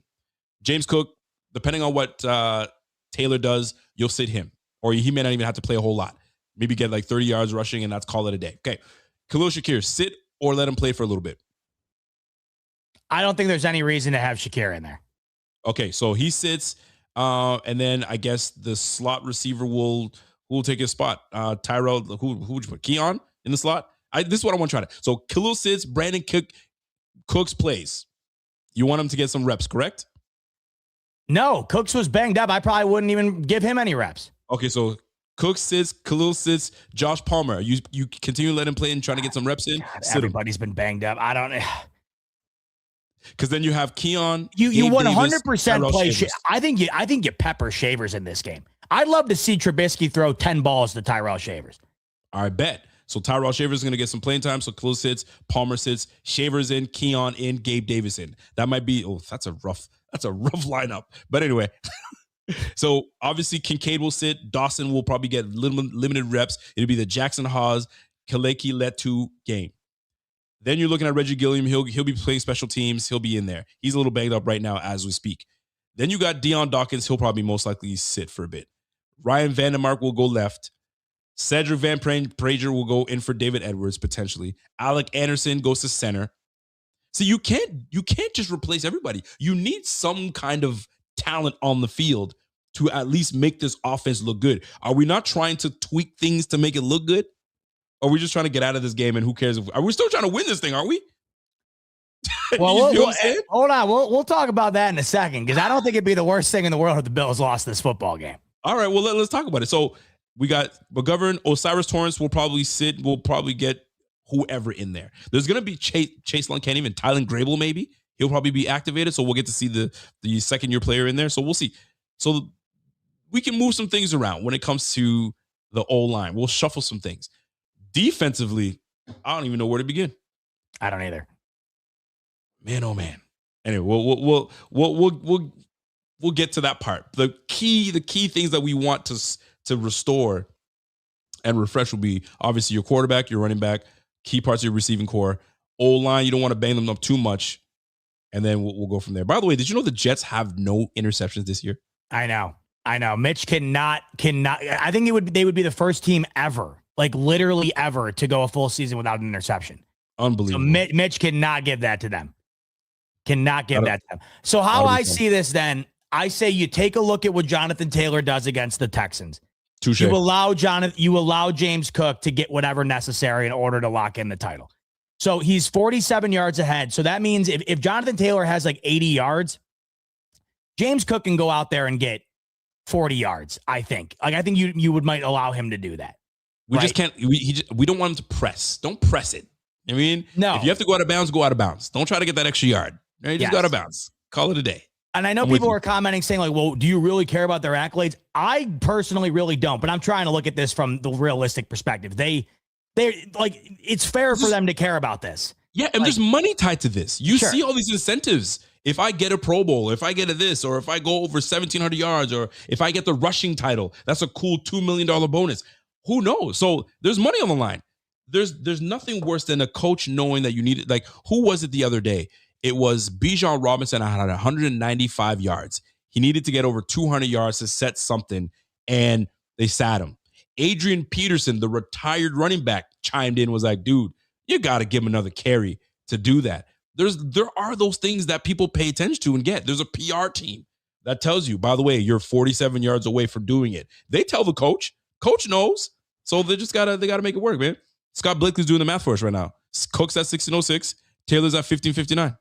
So here, and Henry's, look at Henry back there, 1469. Henry might go off himself. A rushing title like you that will be linked to you forever. Absolutely. That is an incredible accomplishment. So, like, if he got snubbed, like if they rested him and he got snubbed by Jonathan Taylor, would it make me look any differently on the year James Cook had? No. But I'm looking at it from the realistic perspective. He wants that title. And if I was him, damn it, I'd want it too. So they're going to give him the chance, depending on how many yards he needs. Now, with Allen in the touchdown, he already has that record. He's just extending his own record. I'm giving him a chance, but if he's not scoring a touchdown in the first quarter, sorry, buddy, you had your shot. You're coming out. You got 2 series, buddy. You better make it work. Yes. Well, as bad as the Jets' offense is, they might have like 4 series in the first quarter, depending on how fast they operate. So I'm looking at so he's got 291 yards of receiving. I'm looking at James Cook's receiving as opposed to his. So I'm doing the math here. Oh, you're trying to get to the 2,000 all-purpose? Yeah, because that might be something he's trying to do too. Because Thurman Thomas, right? He's trying to be in the same boat as Thurman Thomas in this situation. So that would be. So there's. I'm not saying there's a lot writing on it, but there are some personal accolades that you want to get. But I understand folks are saying, "Hey, are we trying to win the Super Bowl here, or are we just trying to get some records?" Let's keep things into perspective here. So he is plus 291. Dude, he's 103 yards away from 2,000 all-purpose yards. He's at 1,897. Then he better bust off a couple of massive runs early if he wants both of these. I feel like you got to go with one or the other. The rushing title, he's going to know exactly what he needs going into that game. Exactly what he needs. What better way for James Cook to cap off this year of not only getting the rushing title, but also getting a 2,000-yard all-purpose season? He's 103 yards away from doing that. Don't deprive the man from doing that. He's 103 yards away, man. Let that brother get it. Like you said, one quarter. We're gonna run the ball. We're gonna have all the starters in there for you. We're gonna have Dion. We're gonna have Alec. We're gonna have everybody in there. Run the football against these Jets, and hopefully these Jets just lay down and allow this to happen. I don't think he comes out. Realistically, I don't think he comes out until he has the rushing title. Like, I think that's a fact. And all-purpose. Yes. Well, the all-purpose, I don't know. 103 yards, you're not probably getting that in a quarter or a half. So, listen, I've underestimated James Cook for some time now. I think it's possible. I've already signed my apology for him, so I'm on board. You got to remember, though, the Jets are playing for absolutely nothing. The only way that they're getting inspired here might be to stop this from happening. And this is what you have to factor in. Those boys don't give a damn right now. They're halfway onto the plane to Cancun. The only reason they might want to show up for this one is to not have the rushing title be on their hands or Josh Allen's 40th touchdown. So, like I said, you give them a shot, but you do not give them this long leash to do whatever that would be not. And once again, like if Allen doesn't have a touchdown for some godforsaken reason by the halftime, and you see him trotting out there in the third quarter, and then God forbid Allen's foot gets caught up on a lineman, like you'd have to fire McDermott that night. That's how egregious of a decision that would be. So you got to do it early. You have to do it earlier. It's just not happening. So aside from the accolades, you mentioned this earlier, and I want to pick your brain on this. So you were talking about, you mentioned it earlier, and I was like, where was he getting? Where's he going with this? Should we root for a Bills loss against the Jets? And explain to me why. First of all, I hate the Jets. I don't care how bad they are. I don't care how meaningless this game is. I just can't have them have that win over the Bills and how terrible they've looked. Their quarterback they're going to be tossing out is some guy named James. Who is it? Something Cook? Alan Cook? Who knows? I think it's Brady Cook. I think it is. Brady Cook, for crying out loud. There's no way. But you think, is there an avenue that we'd want the Bills to lose? Does that better our favors of going to the Super Bowl on who we face as a wild card? You know, you said you hate the Jets. There's a team in this division I hate a little bit more. Talk to me now. And that would be the New England Patriots. And if the Bills lose to the Jets, that's who they're playing in Foxborough wildcard round weekend. Unless, Quinn Ewers and the Miami Dolphins cast-offs beat New England, which I'm not going to put my money on. In all likelihood, if the Bills lose to the Jets, you are playing New England round one. If the Bills beat the Jets, in all likelihood, you are playing the Jacksonville Jaguars. That is essentially your two outcomes. There is a slight chance the Bills could find their way into the 5 and play either Pittsburgh or Baltimore. I just really don't see what needs to happen happening in order for that to go down. In my mind, there are two outcomes here. It's either the Patriots with the 7 seed or it's the Jags with the 6 seed. In no way am I saying that I think that the Bills win if it's New England flat out. Like, I'm just saying I need the Patriots because that's the easier game. Like, you would have heard me say that if I said this on my show last week. If the Steelers had beaten the Browns and the Bills lost to the Eagles, I would have been 3 million times more pissed than I was about losing that game. The Steelers are the easiest team to beat in the playoffs should they make it. Sorry to say it. The Bills took 30 minutes off in that game, and they still tripled them up. The Bills would have gone to Heinz Field and destroyed them in the wild card. And if they didn't, then I will donate. I would have sent my mic to somebody and said, hey, your turn. I'm done. I'm done. I don't know. I'm done. I can't talk about this. So that's off the table, though. That's gone. So now it's New England and it's Jacksonville. You've played 2 incredibly tight, incredibly great games against New England. They have a rookie quarterback going into his first ever postseason game. You are awfully familiar with this team. You have obviously brushed up on them in a massive capacity this season, and you know them as well as any other team. I'm not saying that correlates to a victory, but I think the Buffalo Bills match up better with the New England Patriots than they do with the Jacksonville Jaguars. So I'm saying that if the Bills lose to the Jets, you're not going to see me coming on here shedding a tear. You're going to see me coming on here saying, I'm ready to rock and go up against these New England Patriots in the wild card. Not because I think they're an easier team, but because I think it's a better fit for Buffalo in round one. I think it's a better matchup for Buffalo in round one. You now have Mac Hollins on IR. The Patriots have some injuries nobody's talking about, right? I mean, they've been rolling. The Patriots have been on fire. I get that. They got some injuries, right? This is also, you cannot, for everybody saying Drake May is going to win the MVP, Drake May is going to win the MVP, he probably is. Like, he had a great year. That doesn't mean, like, just because he's winning the MVP, this is still his first playoff game ever. First playoff game ever. There is a different feel. Ask anybody. Ask the greats of all time how much different a playoff game feels. And we know how much experience matters. It just does. Doesn't mean you're going to win the game, but it matters. And I know yet Trevor Lawrence does not have an extensive playoff history either. I get all that. Trust me. But if I'm just thinking of the matchup here, team to team, many people I've been hearing say the Patriots should have beat the Bills twice. Well, you could argue the Bills should have beat the Patriots twice. Both those games were incredibly tight. And I think people think the Patriots are significantly better because they had a 21-point lead. Doesn't it say something about the Patriots that they allowed the Bills to erase that 21-point lead and win? Does it not say something? Also, back in week 5, when New England defeated Buffalo, go back and watch the game. I tip my cap as I have all year. They made some incredible plays, but it took some incredible plays and some really bad plays from Buffalo for New England to win that game.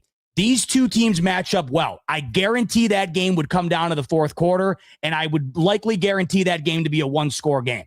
But I think they match up better. I look at Jacksonville. They got a pretty damn good receiver core. Now, when you're factoring, have you seen what Parker Washington has been doing for them recently? You also factor in the Jacoby Myers acquisition, which still pisses me off. He should be a Buffalo Bill. You add him, Brian Thomas Jr. Trevor Lawrence has been playing good football. And then you have Travis Etienne. And then the Jags are a weird team, Rico, historically with Buffalo, where the Bills either beat the hell out of them or they play their worst game they've ever played in their life against them. That seems to be the way it goes against Jacksonville. So you're playing a team you haven't prepared for all year.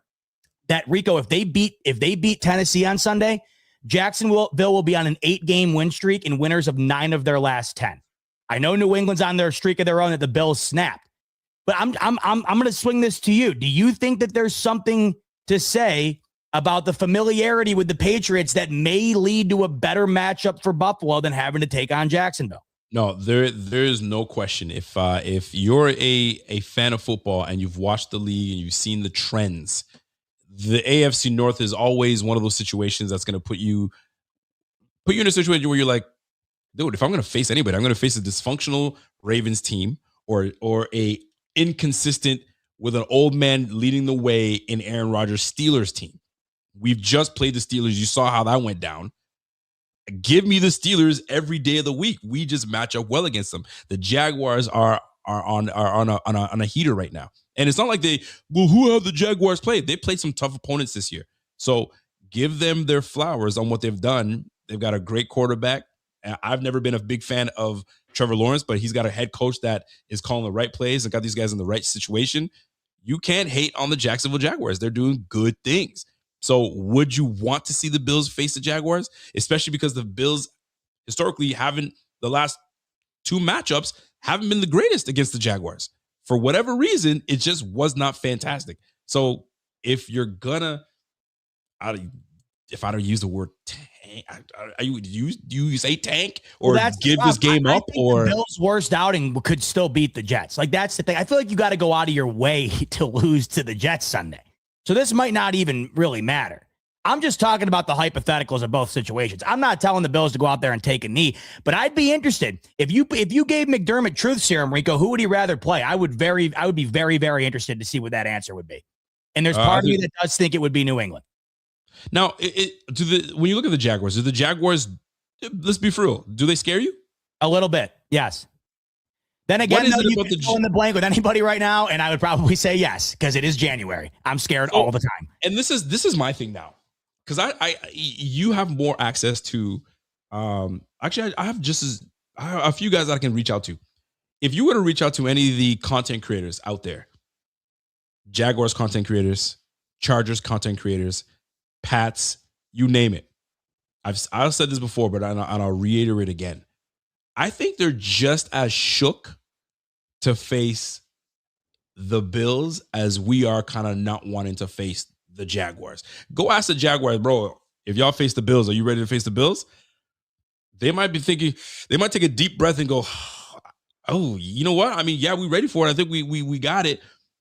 I think that we're just as shook to face the Bills because the Bills are just as much of a wild card crazy team. You know those teams where you're like, yo, how did this team end up being a 7th seed? They're too good to be a 7th seed. That's the Bills. That's the Bills right now. So I feel like we're just as dangerous, as potent as the others. So that's why I find this conversation fascinating, because do I like our matchup against the Patriots? I do. I don't think the Patriots want to see us. I really don't think the Patriots want to see us. And they'll have so much more to prove. Like, you know what? We lost the first one. You guys say it was because of turnovers. And then we lost the second. We won the first one. Then we lost the second one. This is for the marbles.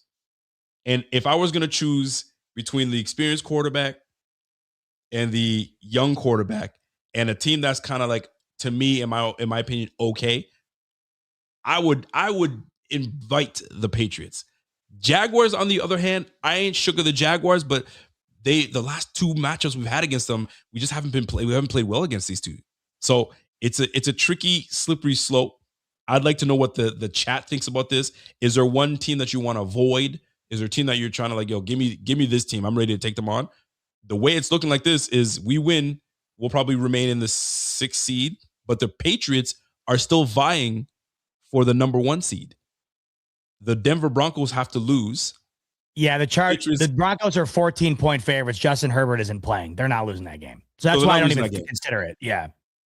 So if they win, they're in the number 1 spot. So there's no question. So it's the Patriots. So, bro. Yes. If we lose this one, so be it.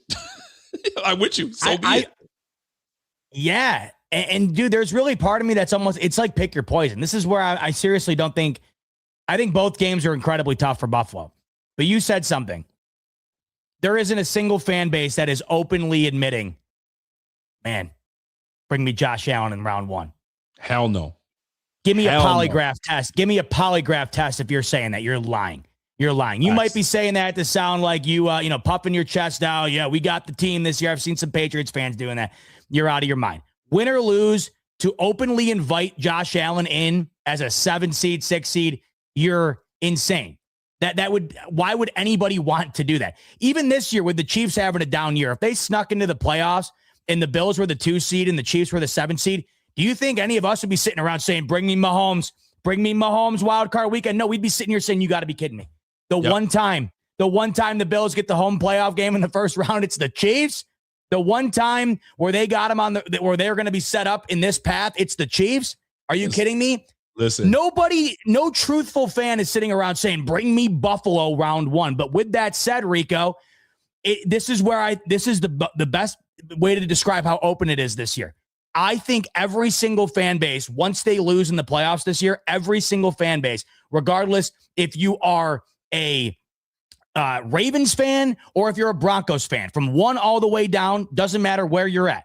Every fan base after they lose is going to say, I can't believe we lost. This was the year. It was open. The Bills weren't their best version. The Ravens, if they don't make it, the Ravens weren't in, right? The big one here, the Chiefs were not in. Mahomes wasn't in. Because the Chiefs are not in, every team this year, Rico, feels like they have a shot, especially because Buffalo hasn't been the vintage Buffalo that we've known them to be. Every single fan base is going to feel like this was their year. So it's going to be heartbreak for everyone. It's going to be heartbreak for everyone. And I hope that the first seed, second seed, third seed, even the fourth seed, looking at the Bills in the 6th or 7th seed saying, oh boy, call the ambulance for the Bills. Call the ambulance because it's not happening. And the Bills go in, no. Not for me. Not for me. Call it for you because we coming for y'all. We coming for y'all. So us in the 7th seed or 6th seed might be a blessing because now it allows us to be in this underdog role. How often are the Bills in an underdog role? Even when we were this year supposed to be in an underdog role, they gave us the edge. When we're the ones that are on the road and we're like the Bills are still favored. I want us to be in this underdog role back against the wall. So give us a chip on the shoulder. That's kind of what I want to see from these Bills. And us being in this position could be that little nudge, that the Bills need, that little nudge that Josh Allen needs to rally the troops and go on a run. And what an epic run this would be. I mean, listen, the path can't be easy. The path can't be easy. So why not be a narrow path to get to the Super Bowl? Why not? On the road, get the job done, and there's nothing to avoid. You can't avoid, oh, you had the home game, you had the bye week. Nah, bro, we got it out the mud. Wildcard, divisional, AFC, right to the championship. Bro, it's right there for us.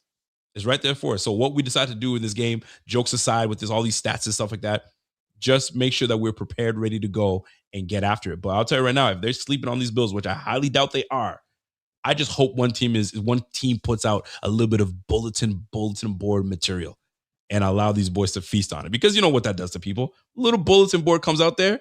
That's all you need. That's all you need. I look forward to it, man. These Bills, they surely do make you want to shout. So I'm hoping they make a shout right to the championship. Because I'll tell you, boy.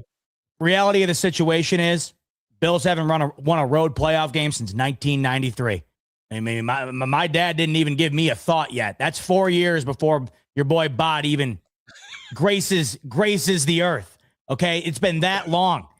So they're going to have to rattle off 3 of those if they want to win the title. So we're sitting here, we could ping pong back and forth whether we'd rather it be the Jags or the Patriots. Regardless, the Bills are going to have to rattle off 3 road victories. The Bills have not been, in comparison to what they've been at home, they've not been great on the road. The bulk share of their losses this year came on the road. All of their losses last year came on the road. So this is going to be like, for everyone saying this is the year Josh Allen's got to do it, or he's going to be a laughing stock. you're talking out of your ass. Is this the most optimal path visually? Absolutely. But it still is extremely difficult because it's not the best version of these Buffalo Bills that Josh Allen has had. You're going to have to win 3 road games, and you're going to have to go up against some top shelf defenses. The Houston Texans defense could go on and win this Super Bowl single-handedly. The Denver Broncos defense is scary. And if you make it all the way to the Super Bowl, there's a part of me that thinks that you might have to play the Seattle Seahawks, who have the second best defense in the league, to the Houston Texans. There's an abundance of top-tier defenses that the Bills will likely have to go through. We've seen what the Bills have done against those defenses this year. We saw it against Houston. We saw it against Atlanta. We saw it against Philadelphia. The Bills scored sub 20 in all of those games, and they could barely move the ball. It was a rough outing each and every time. So I do think that there's something to be said about maybe having a better matchup against the Patriots in round 1, but regardless of who they draw, the reality is the Bills are going to have to win 3 straight road games and in all likelihood have to go through the 2 best defenses in the AFC, the best defense in the NFL. And then if they find a way to get through all of that and get to the Super Bowl, I guarantee they're going to have to go against the stout defense regardless of who they play. It's going to be fascinating on how this works out. And let's keep it a buck. I mean, as much as the people want to get on the Bills on the matchups they've played some pretty decent units as of late. Like right now, the Bills are the number 1 passing defense in the game. After that, it's the Cleveland Browns we faced. Then it goes to the Minnesota Vikings. Then it goes to the Houston Texans. So think about it though. Awful against offense was bad against the Browns. Keep going. Bad against the Texans. Keep going. Bad against the Texans. And then we played the Saints. The Saints are 100. They are allowing 180 yards per game. We beat the Saints, but it wasn't our best showing against the Saints. And then after that, we played the Eagles. That's a top 10. We played top 10 pass defenses. So just to kind of give you an idea of like the matchups we faced and what we're going into. So Patriots are back up there. So if we're going to go on a run, this is where we got to tighten up, clean up, and go for it, because it's not like we haven't faced these types of matchups this year. So we should be conditioned to go for it and go for a run. So lean on the best things that we do. We run the football well, and according to Darren Orlovsky, we seem to have tightened up our defense since Thanksgiving. So a good, strong, solid defense, run the football. I saw his point, by the way. Look at the offenses they've played, though. I know exactly. That's why I said according to Dan. According to Dan. No, I know. Well, according to Dan, he's not wrong. It's just I don't think Dan was factoring in the offenses they played. That was kind of left out of what he had said, because the numbers make it look like they've been playing the best defense in the league, and we know that they haven't. But like in the same, I mean, not that the same could be said, but I mean, nobody's really batting an eye too much on the Patriots on who they played. You do what you have to do with the opponents that are facing you. Did you win? Yes. You're battling for the number 1 seed. You're probably not going to get it, but you took care of business. So, anyways, if we're going to play these offenses, we got to make sure that we take care of these offenses. So, you know what is the common theme though, where almost every team we talk about, the response is, well, who have they played? You want to know why that is? Because the AFC has just been pretty bad this year, to be honest. Like if you think about it, just a lot of parity. Would you just call it bad, or I think a lot of parity, because there's been a lot of mediocre teams, right? Okay. I mean, I think that's fair. Look at what Jacksonville's been beating, or Jacksonville and Houston, right? Indianapolis completely imploded, right, in that division. The Raiders were the worst team in the NFL. The Jets were the second worst team in the NFL. The Dolphins were one of the worst teams in the NFL, and the Bills still found a way to lose to them, which was beyond unfortunate. I think we'd be looking at different circumstances right now if the Bills were able to find a way to win that game. I just think that we have nobody has cemented themselves as being a really, I shouldn't have said bad, but there's been no team that's cemented themselves this year in the AFC, Rico, that we consider to be great. And so for that reason, I think everybody looks at every team in the AFC and they're like, but who did they really beat? You know what I mean? Like, who did really anybody beat? Go look at Jacksonville's win streak here and go look at who they beat. But the one impressive victory in that run was that they did beat Denver 34-20. They also lost to the Rams, though, 35-7. So it's like, keep this in mind too. I'm looking at the top 10 offenses in terms of yards per game. Out of the top 10 teams, 7 of the teams in the top 10 are NFC teams. And that makes so much sense. It does, because and the 3 teams of the AFC: New England Patriots, the Buffalo Bills, and the Broncos, and the Denver Broncos, and the Denver Broncos. And nobody believes in any of those, either of those 3, or hilarious. Nobody believes in those 3 teams. The only reason anybody believes in Buffalo is because of Josh Allen. That is it. People believe in Josh Allen. They don't believe in the Bills. And then I just don't think people believe in Bo Nix to go the distance to the Super Bowl. And despite Drake May winning the MVP, I don't think people are relying on a rookie going to the Super Bowl. Or I'm sorry, a second-year quarterback going to the Super Bowl. And it's fair to say, now, it could easily happen. That's the thing. But when we're thinking about why the perceptions are what they are, it's because of the way that the year has gone. And it's why the Bills do have as great of a chance as they've had. They're just going to have to find a way to play their best complementary football for a full month coming up here in January. Because if they do that, they can be the best team in the AFC. But if they give you an offensive performance like they did against Philly, or they did against Atlanta, did against Houston, and the defense takes a half off or takes a quarter off in the first half like they've done all year long, like they're going to lose to the bulk share of these teams. Listen, man, this is one of those situations where coaching is going to matter. How these guys are preparing to going into this game is going to matter. I'll ask you this.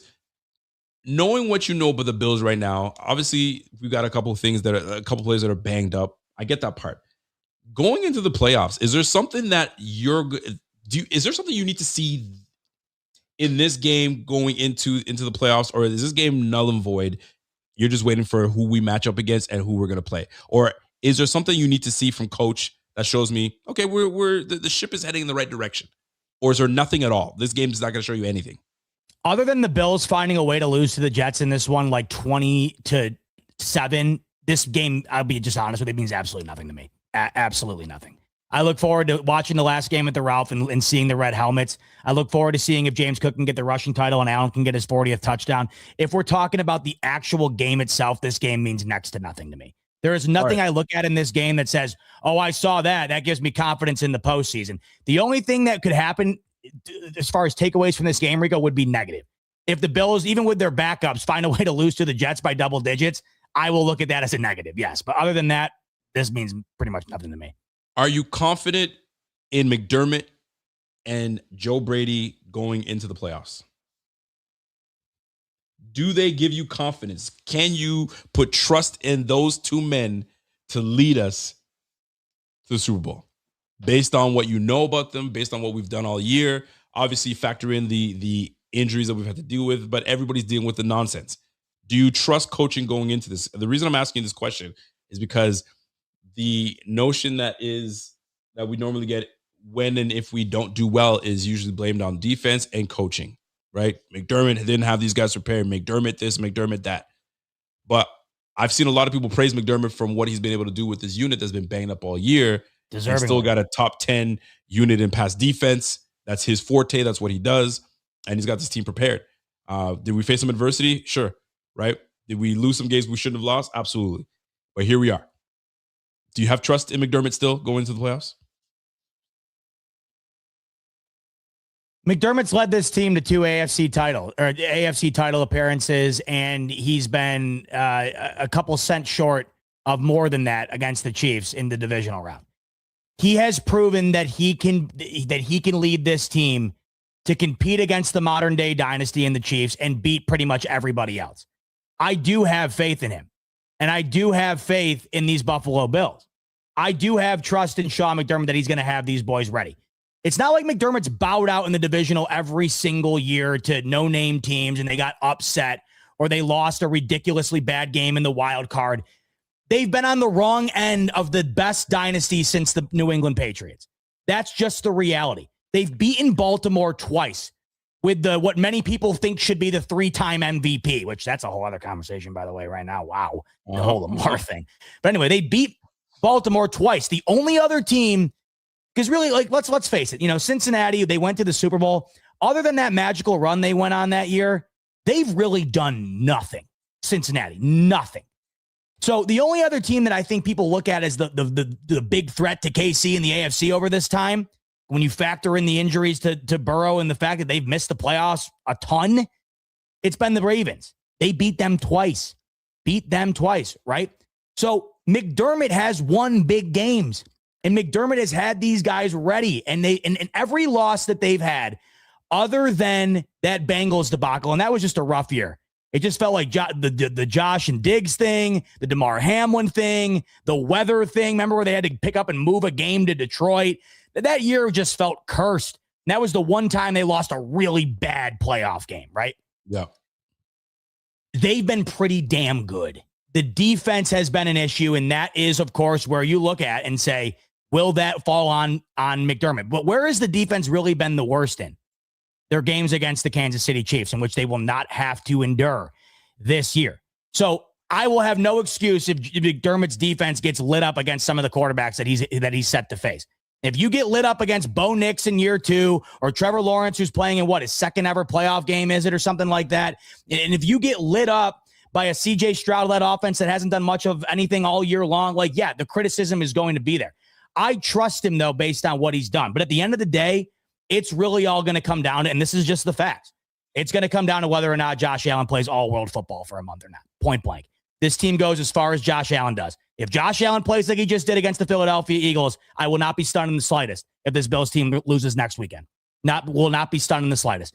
You can say what you want about McDermott. You can say what you want about everybody. If Josh Allen does not play MVP-type football, this football team in the Buffalo Bills is going to have an early exit. Is that fair? Probably not. Is that the truth? 110%. There's no question about the truth. Josh Allen has to be better than just coming out to play. He's got to be on point. And the one thing that I will mention is when Josh Allen in playoffs equals fantastic play. Yes. Bills defense in playoffs, leaky. Yes. What I do like, and that's why I asked you if you trusted Sean McDermott, is the adjustments Sean McDermott has been able to make these last several weeks. If you think about it, where we went on a 2-game losing streak against the Patriots, and then we went on this inconsistent run of winning a couple against the Panthers and the Chiefs, and then we lost to the Dolphins, then we won against the Bucks with a big shootout of 44-32. Then we lost to the Texans the following week. Then we win against the Steelers, thinking, okay, we're onto something. Then the Bengals come to town. Then we're like, okay, that's a 2-game win streak. Then the Patriots come to town, and we go to town, and we beat the Patriots 34-31. Then we're like, okay, we've got something. So we went on a 4-game win streak. So it kind of got the winning back in the building. And then the loss to the Eagles happened. So I still feel we're on the upward trajectory based on how McDermott has been coaching this team.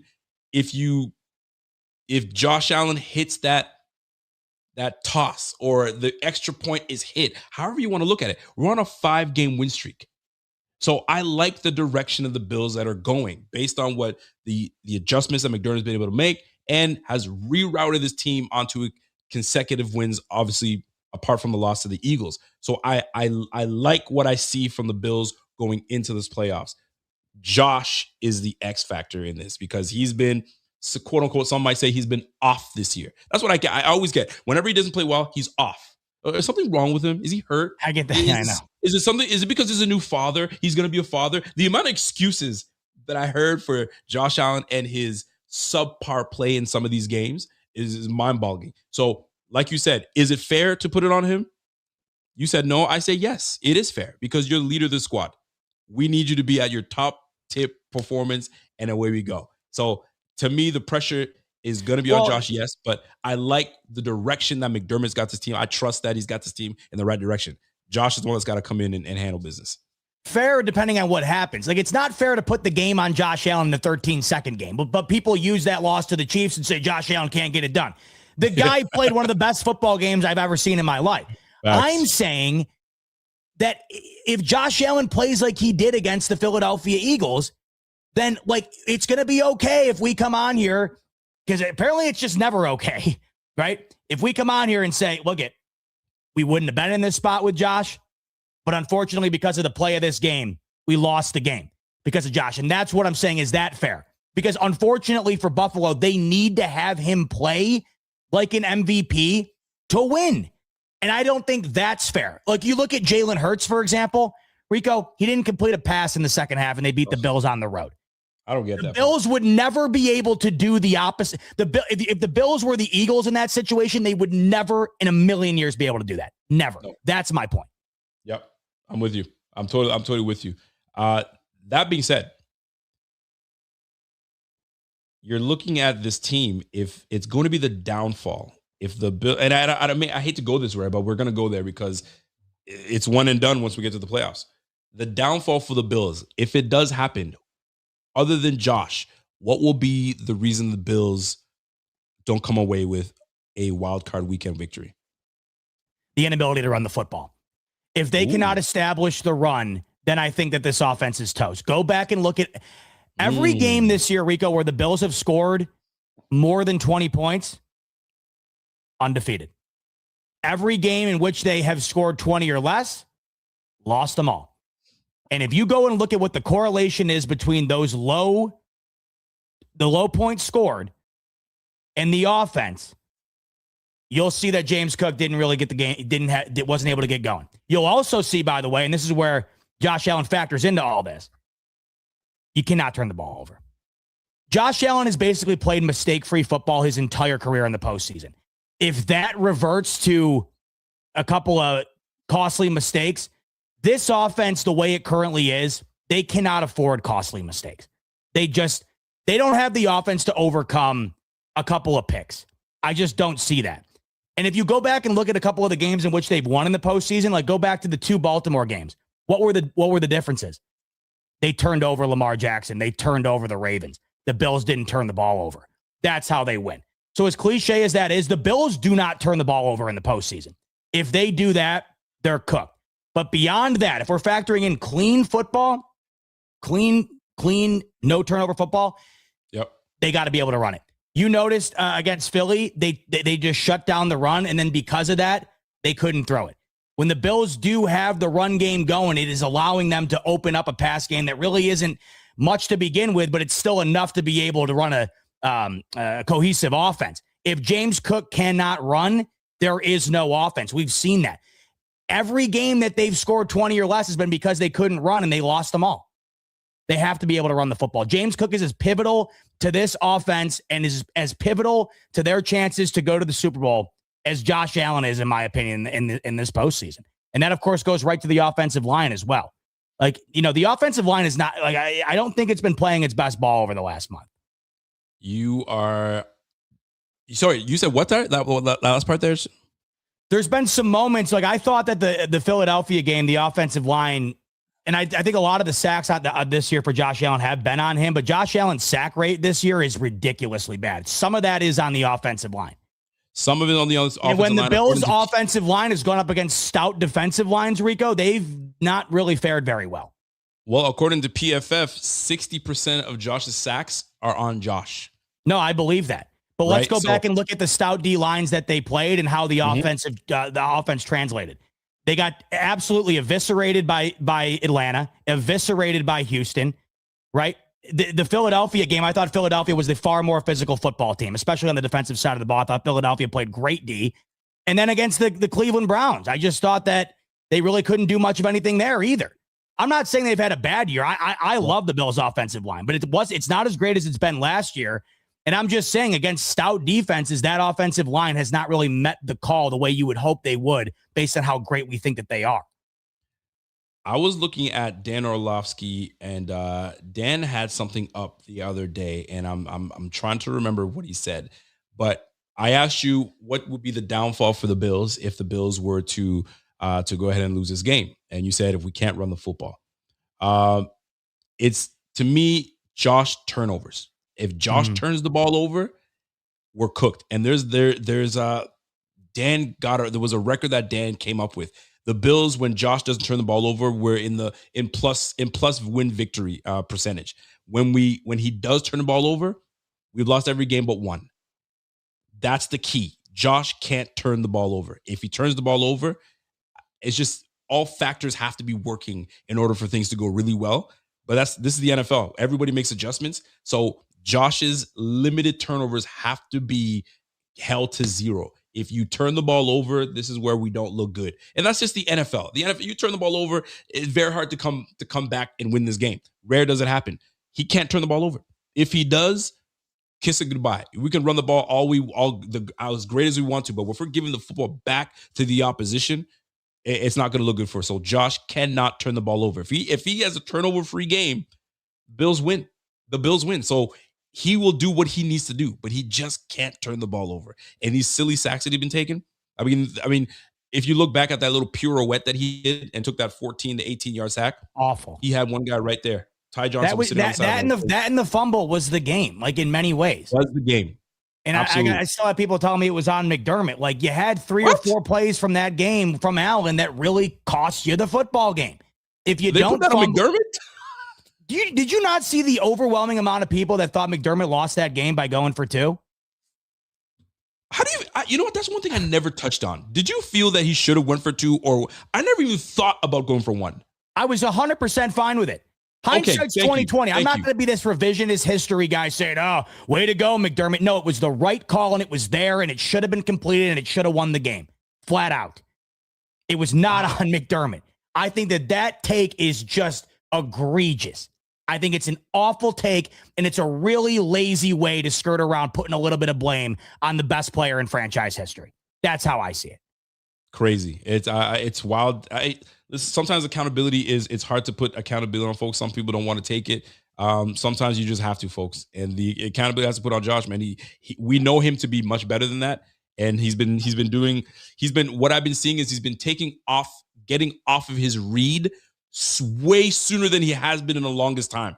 Where I watch everybody doing these film study, right? So I kind of like to watch these, and he's moving his eyes off way sooner, and then moving on to his next progression. And his next progression is not there yet. So then he ends up forcing it, or it's not there yet, and then takes the sack. Dude, just take that extra second in order for things to work out. Why he's rushing, I don't know. Trust your O-line. You've had the O-line the last 2 years. That O-line was the same O-line that protected you and had, 12 sacks total. Dude, what are we doing here, man? Josh, calmate, settle down. Hopefully we can get this thing going. So, I mean, listen, we might be jumping the gun here. They might come in and kill it wildcard weekend and scare and put the scare in every team in the playoffs and say, you guys wish that we weren't going to make the playoffs, or you wish that we were going to just be poo-poo. We got something coming for you. And when we talk about the recklessness, it's like you can't take the 18-yard sack trying to make a play out of nothing. On 2nd and 2 in field goal range where you haven't scored all day, in a monsoon, you can't be flailing the ball all over. Now, here's where I'll counter this. I'd almost be fine with a couple of mistakes if he throws a couple of balls like he did against Philadelphia, to be honest. Take a shot to Shavers or Cooks down the field. That was the silver lining of that game.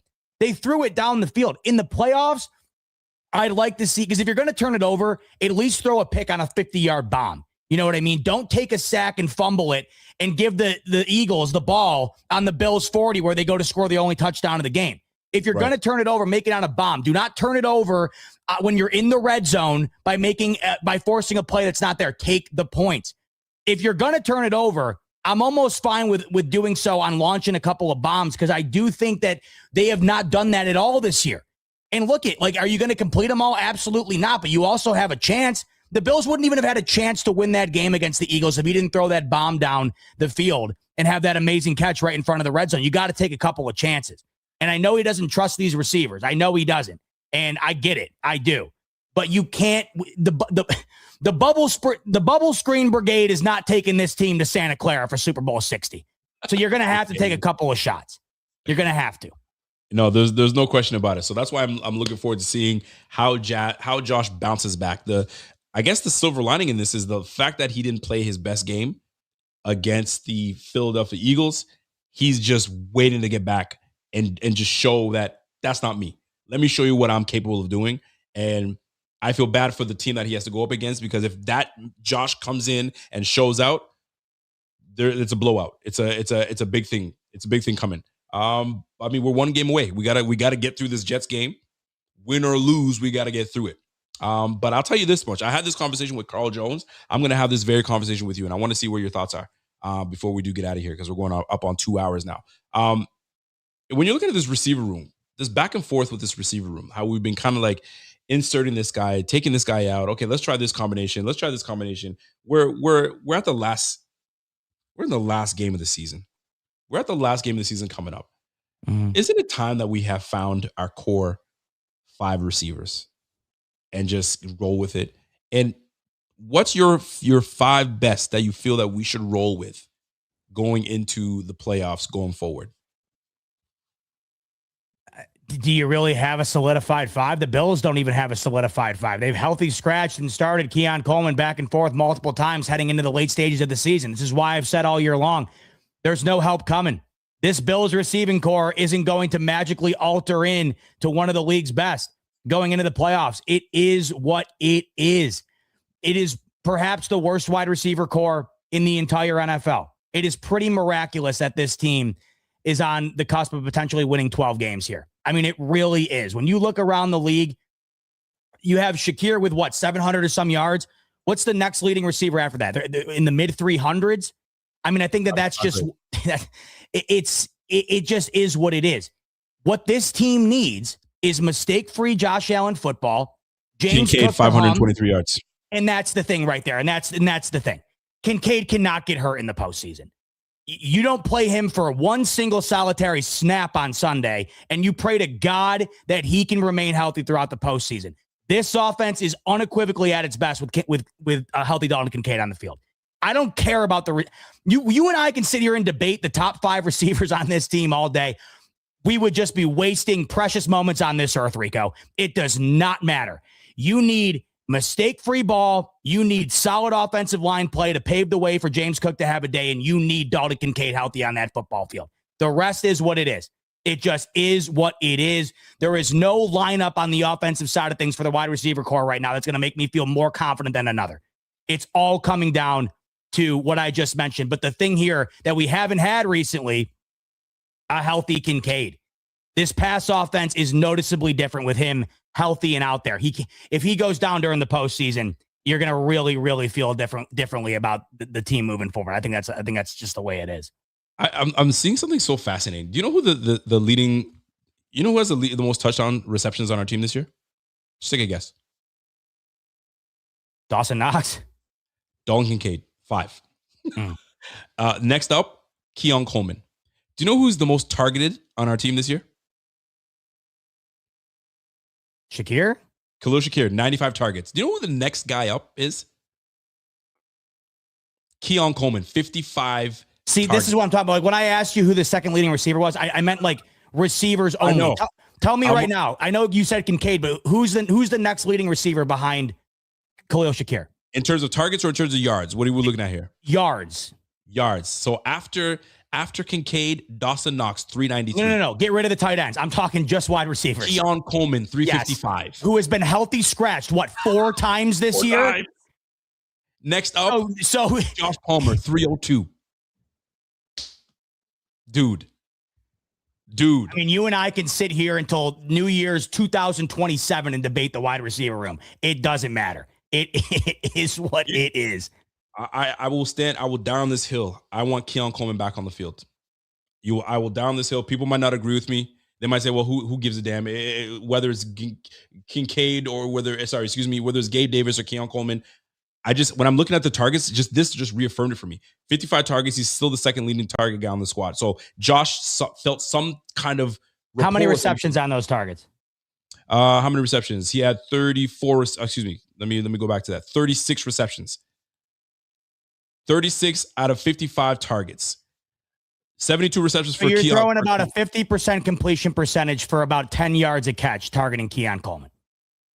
Rico, you got to factor in maybe the reason why he had that many targets is because they invested their first pick of the draft. To acquire him. For sure, you have to do that. You got to find out what you got in him. But I feel like they moved on from him a little too soon, for my liking. But I totally understand why they would, because of the effort that they saw from him. They're like, bro, if you're not going to give us effort, sit on the bench. I was actually for that. But I saw the ability of Gabe Davis for my liking.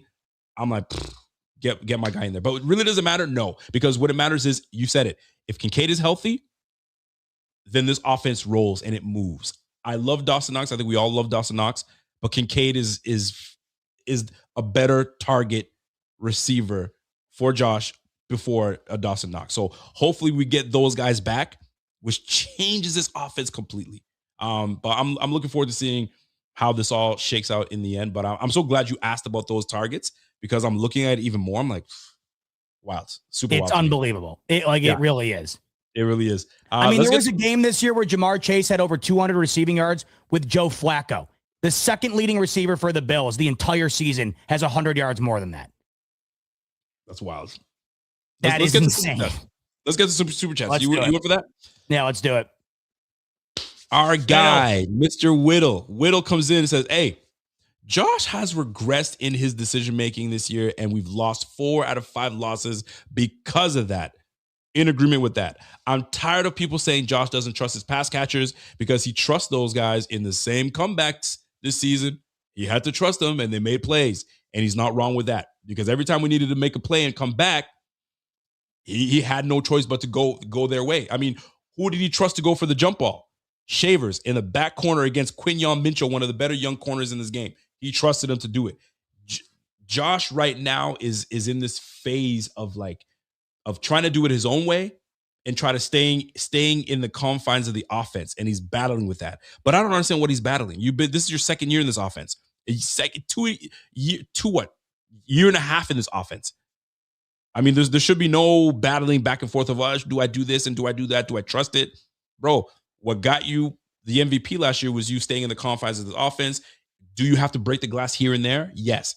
But I feel like he's been doing it too soon, too often, which is having him in this position of not making his reads or taking his eyes off the read too quickly and then finding himself in trouble. So I love that comment from Whittle. I'm with it. I don't know if you want to touch on that as well. He's taken far too many sacks that shouldn't have been sacks this year, and he's also not throwing the ball away. Sometimes you just got to accept that the play is dead. And this is what's so weird is last year it felt like that's exactly what he had learned. Mm-hmm. He had come such a long way last year. This is why these things this year have been a bit concerning. One of my concerns I have, and we've seen him turn it on so positively in the postseason. I'm concerned with every game being single elimination that he won't throw the ball away, or he won't just he'll take the bad sack like he did against Philadelphia because, we could go home if I don't make a play. When in reality, if you just throw the ball away, we can kick a field goal here, and we lost the game by 1. If we kick the field goal in the moment, you don't think that's going to win you the game, but in the duration of the game, it very well could. It is not inaccurate. For as great as he's been and for all the amazing plays that he has made, there are also these moments throughout these games that they've lost where it just feels like if Josh were to have just gotten rid of it or have just made the easy read, then you give yourself a better chance. All the games that they've lost, by the way, for the most part, other than the Dolphins game, they had a chance to win it at the end. So you can't tell me settling for a field goal or just doing the easy thing when it's necessary wouldn't help them. They don't get blown out. So taking field goals or doing whatever you have to do to avoid turning it over or taking massive field position altering sacks, you got to do it. I always wonder what's going in his mind frame to do that. Why not, like you said, throw it away? I think it's because he knows he can do it. The problem is you can't do it every play. Absolutely, man. Like that fumble was egregious, an egregious fumble. Something you could just throw away, and you just made a great play the play before that, or a couple plays before that, when you threw a big 50-yard bomb to Brandon Cooks, and then you do that. It took away all the momentum that we had, essentially sealing the game for us in the end. But anyway, that's neither here nor there. So Rico, you own a Ferrari, and you're in Miami, and you're at the red light, and it turns green, and you're thinking to yourself, man, this thing can go 0 to 60 in 2 seconds. I'm going to floor it. Go ahead and do it. You're in the same situation, but you're in Buffalo in an ice storm. The car can still do it, but should you do it in that scenario? No. And I think that's what we kind of deal with sometimes with him.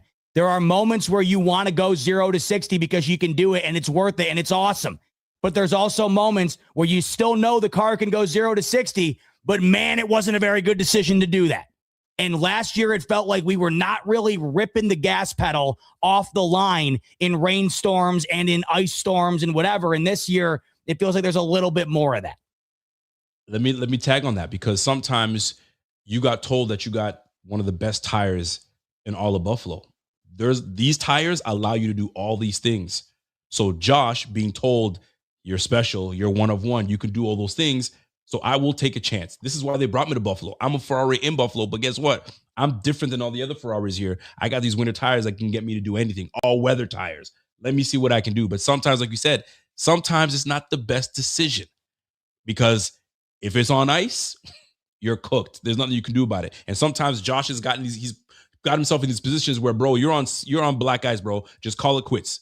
Just call it quits. No, he's going to try to turn it on. So, like you said, man, sometimes you just got to make the right decision, and sometimes just chill. We can burn that on when it's in the right time.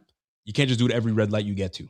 And that's what he's been doing, essentially. So I love that analogy, by the way. Let's go to our guy, Richie Fresh. Richie Fresh says, boys, I'm feeling great about Santa Clara.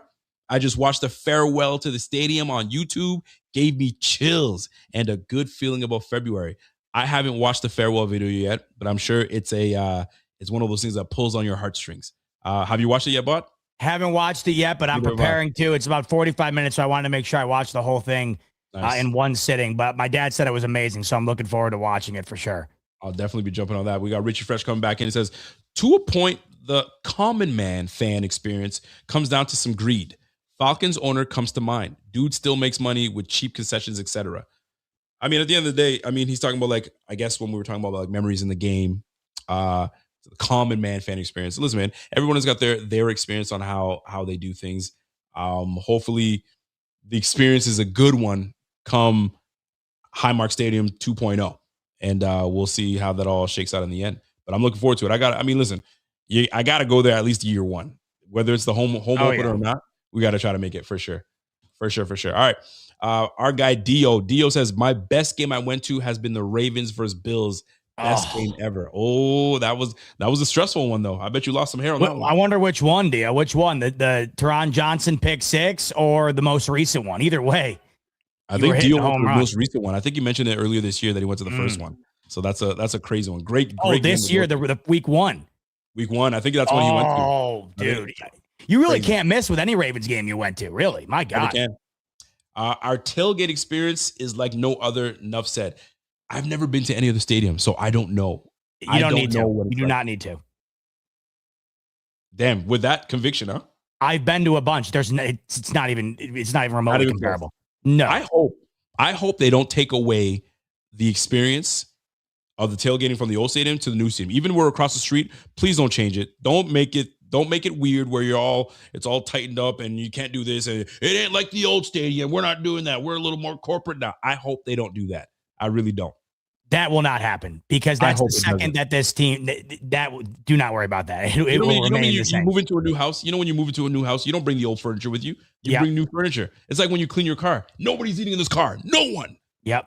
2 weeks later, we're eating the car. So, I mean, holy. We'll see. Yeah, but you know how exactly. But then again, though, you get a brand new car, Rico. That thing's spotless for a month. But guess what? That new car becomes an old car quick, and next thing you know, you got some French fries in the cup holders, and you got some dust on the ground. Like it's gonna happen. You know it, baby. You know it. Lightning Bear, what's up, man? He goes, the last game I went to was when Sammy Watkins went 8 for 160 TD versus the Dolphins. Oh, wow. Sammy Watkins. That's a receiver I miss, bro. I miss Sammy Watkins. That boy. You never even hear from that guy, by the way, either. Like Samuel. You never really hear from him. Yeah, listen, once these guys retire, man, they're done. They're done. Yeah. So Richie comes back and says, yo, play a bit, but having Allen on. Okay, he's talking about Josh Allen playing a little bit, but having him on the field, the pass for the first quarter is malpractice. Pass the first quarter. Not saying Jets players have intent to injure, but they're playing for their jobs. And you're right. These guys, they're not just going to lay down for the Bills. Like right. Bot said it earlier. They're not going to lay down for him. They don't want to, like the same way that we denied Myles Garrett from getting the sack on us, same way they're not going to want Josh Allen getting the 6th season straight of 40 touchdowns, nor will they want the rushing title being on their heads. Aaron Glenn is a prideful head coach. He's going to do everything he can to prep talk his boys into doing it. And they just lost badly last week. They're not trying to bow out in the year and just get waxed by the Bills. I don't think they're trying to do that. Sharon, my man, says, yo, to hear Rico say he was wrong on Cook, priceless. Listen, I've been saying I was wrong on Cook. You guys have just been sleeping, or you just like to remind me that I'm still a Breece Hall fan. Guys, I haven't left. Breece Hall is still a baller. You make him go to a team that legit appreciates him, he's going to ball. It just won't be on the Bills because James Cook has come into his own, and that dude's nice. My man Dio says, at the end of the day, Bills have to blame themselves for this hard trip through the playoffs. Sadly, no reason why we weren't in the contest for the number 1 seed. Listen, man, the same way the Chiefs are out, the same way the Ravens are fighting to even make the playoffs, every year is different. Every year is different. So, I mean, you just got to count our blessings that the Bills are right back in contention and playoff bound. 7 straight consecutive seasons going to the playoffs. That's amazing. You can't go wrong with that. What's our guy Jacob saying? Jake's saying if we play the Texans in the playoffs, Josh will have to get rid of the ball faster than you can drop a penny. That pass rush hasn't changed, and our right tackle and left tackle have to maintain the pocket. There needs to be a drastic alteration to how they approach that game compared to the last time, because there was absolutely no answer for the pass rush whatsoever. It was almost like they did not anticipate it coming. I still can't get over it. There was absolutely nothing to beat that pass rush whatsoever. I understand you're not going to eliminate them from the football game. That is the best defense in the NFL, but they just had nothing to beat it, and they still almost won the game. So they're going to have to approach that game significantly different than they did the last time out. But the Bills, as badly as they played in that game, they still had the ball at the end with a chance to win it on the final play. So I like to think the Bills would go into another matchup against them with a better chance to win the football game compared to how they played the last time. There's no question about that. He was talking about what he was just saying too, and I was looking at based on what Jacob's saying about playing the Texans, when we played them, man, they were getting after us. Like statistically, they were killing us. Then I was like looking at the teams that have the most sacks this year. Atlanta Falcons. When we played the Atlanta Falcons, we had no answers for Atlanta Falcons. They're the second best sack leading team this year. Denver Broncos are first. Cleveland Browns are third. Then it goes Detroit. Then it goes Houston. We've played 3 of those teams. And then Pittsburgh Steelers, 45. And the offense was terrible in every single one of those games. 1, 2, 3, 4, 5. 5 teams that we played that are in the top 10 in getting after the quarterback. So, we had a tough schedule this year. we certainly did. So Texans are no different. They're definitely no different. What's my man Thomas Scotty saying? He's saying a lot of pressure on Josh. Mahomes has had a top 5 defense for years. Super Bowl defense. The pressure is the same, I think. I mean, yeah, the pressure is elevated, although I don't look at this as it being on Allen until I'm given a reason to think so. Like I said, if he goes out in the postseason and throws 2 picks and they lose by a score, yeah, you better believe I'm going to be putting some criticism on that of Allen. But if he goes out and balls like he has primarily throughout his entire career in the postseason, and the Bills let up 38 points to Trevor Lawrence, then it's a different story for sure. I'm not part of this this mindset that Josh Allen has to win it this year because Mahomes isn't in it. Me neither. Depending on how the outcome goes. If Josh Allen balls, then Josh Allen balls. There's been plenty of playoff games where Josh Allen did enough to win the football game, and they did not. So we'll see. They, like you just talked about, Rico, there are defenses in this. Regardless of the defenses, I just think so many of these teams in the postseason are so comparable. The margin between one to the next is pretty much razor thin. For sure. Last one coming in from our guy Whittle. Whittle comes back because he's firing back. Actually, no, I'm wrong. We got one from our guy Jacob. Jacob says, if Josh can take what the defense gives him and make the small throws and chip away at their defense and take first downs, nobody's stopping Buffalo. And this is why we've been having frustrations with Josh, because they've been there. He's just not wanting to take what I call it profit. There's profit all over the field. Josh is bypassing the profit, and he's going for the big shot every time, or trying to do a little too much. Take the profit, man. You can never go broke taking a profit. Never. And Josh is trying to go broke. Come on, fam. Take the profit. Let these guys do what they do. We are one of the best teams in terms of getting the yak. James Cook is one of your best backs in the game. Give him the ball. He'll get the yak. Khalil Shakir, one of the best in the game. Let them do what they do. And hopefully we'll see what we got in that. Big shout out to you, my man, Jacob. Appreciate that super chat. And last but not least, we got 2 more coming up. We got my man Whittle following up on his last super chat. He says, Josh is holding the ball and ignoring underneath options for bigger plays downfield. He had Haas wide open, ignored him, and fumbled. He had Haas right off the rip. The play was designed for Haas. Roll out, boom. Looks at Haas and moves past Haas. Why would you do that? It's right there. Just take it. Nobody gonna be mad. It's completion.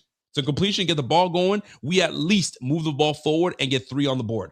Now, Bagley was our kicker, so who knows what he would have done. But the point of the matter is this. We had an opportunity, and that boy fumbled it in the worst way. Gave the ball back to the Eagles. Eagles capitalized. Some might say we lost because of that reason. I hated that play.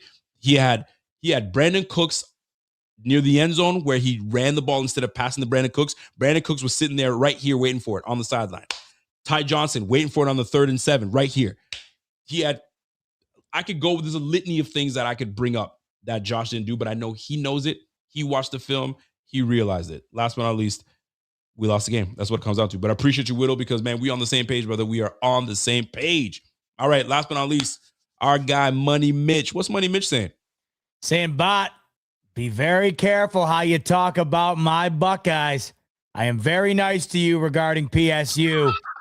Go Bills, and BF is the best channel on YouTube. Wow. I'll tell you what, Money Mitch, I didn't see it coming. I did not see it coming. I didn't see Ohio State going down to the U the way that they did this past weekend. They really, look at Mitch. I don't know what happened to the Buckeyes starting in the Big Ten championship. That was not the Ohio State team we watched all year long. They were unrecognizable against Indiana, and that was the worst game that they played in maybe 2 or 3 years, it felt like, other than the Michigan game last year, but they overcame that, obviously. They couldn't do anything against Miami. I know their D is legit. By the way, watching Michael Irvin with these Miami Hurricanes is one of the most entertaining things I've ever seen. But hey, Mitch, you've seen more titles in your lifetime than my Nittany Lions have. That is for sure. So I would not hang your head on losing to a good Miami team. This is going to be an amazing college football semifinal, by the way. I'm very excited to see the new blood we wind up getting to win it here. So somebody mentioned that the Buckeyes already lost to 1 Cuban. They're going to lose to another 20 Cubans, and that they did. The U put the belt to A. Michael Irvin was I don't know what kind of juice he was on, but he was on it, and he let y'all have it, man. So this is it for us, folks. I hope you guys appreciate the show. I wanted to ask my man Bot how he felt about his girl Paige, Caitlin. Oh, I know who you're talking about. My girl Caitlin, she hating on the Bills. She don't like the Bills. She hates the Bills, as a matter of fact. and you rocking that girl jersey. I think you might have to toss a little alcohol on the thing and burn that sucker. Haven't worn that jersey in a long time. Won't be wearing it again. I'll just say that. I did not love what we heard from our girl, Caitlin Clark, in regards to the Buffalo Bills. What you'll love to hear, though, however, is you can get a free $20 entry over at Sleeper for the upcoming slate on Week 18. Click the link in the description below. Sign up for a Sleeper account, and once you do, you will immediately get a free $20 entry. You can use that for any of the Week 18 games, including those 2 epic Saturday games coming our way tomorrow, both for division titles and the one in the later window for the NFC 1 seed. So once you use that $20 entry, use the promo code on your screen, BF25, and that'll get you a 100% match up to $100 on your first deposit over on Sleeper. Terms and conditions apply. See Sleeper terms of use for details. Currently available in over 25 states. Check out Sleeper via the link in the description below. Has she always been a Chiefs fan? I guess she has, right? Living out where... Is she not from there? I thought she's from there. Or in that area. I have no idea. But that's your girl, man. That's your girl. You got her jersey, you support her, and now she's anti-Bills. And of all people to be anti-Bills, why would you be anti-Bills? Like, you're a Chiefs fan. Your Chiefs have been winning. What the Bills got to do with anything? I know. Like, what have we done to anybody? You know what I mean? Like, give me a break. Dio saying nobody wants to see playoff Josh. If we get week 1 Oliver back, we'll be just fine. Scared of slow offensive starts, and we also have go Ohio State. We'll be back. Well, listen, Dio, I didn't know you were on the Ohio. Maybe I did. I don't know. But either way, sorry. Sorry about your Buckeyes, man. Hey, at least you got to play in the college football playoff this year. But speaking of playoffs, our Bills will be playing in them in a week. But in the meantime, we got a Week 18 matchup to watch. We'll be back with you on Sunday pregame right here on the Buffalo Fanatics YouTube channel. Pierre will be rocking with you during the game. And, of course, Rico and I will be with you post-game to recap everything we saw. But more importantly, to preview the wild card matchup, because Rico, when that Jets game concludes, we will know our fate. We will know who the Buffalo Bills will be playing in the wild card round. Your guess, who do we think we're going to be facing? Jacksonville. That's my guess. And you don't feel good about it? I don't feel good about anything. It's the place. It's the playoffs. I'm a Bills fan, and it's the playoffs. Should I feel good? I mean, you tell me. You can lie to me if you want. But we'll see if this is the year. We'll see you. He said, "I don't feel good about anything." Oh my God, yo, you ain't lying though. I don't feel good about anything. Anything Wildcard, you got me sweating right now. I'm all right. I'm sweating. I'm already like, goof. Give me some air, bro. I'm sweating. At least we got a Week 18 game to kind of get our bearings and not have to be nervous about until those playoffs. But hey, in the meantime, 2.5 hours in the books on a Friday night on the Buffalo Fanatics YouTube channel. We appreciate each and every one of you who stopped by. Well over 1,000 of you hanging out with us on the first Friday of 2026. We look forward to hanging out with you on the first Sunday of 2026 in just a couple of days. But in the meantime, enjoy the rest of your evening. Enjoy your Saturday. Talk Sunday. Much love as always.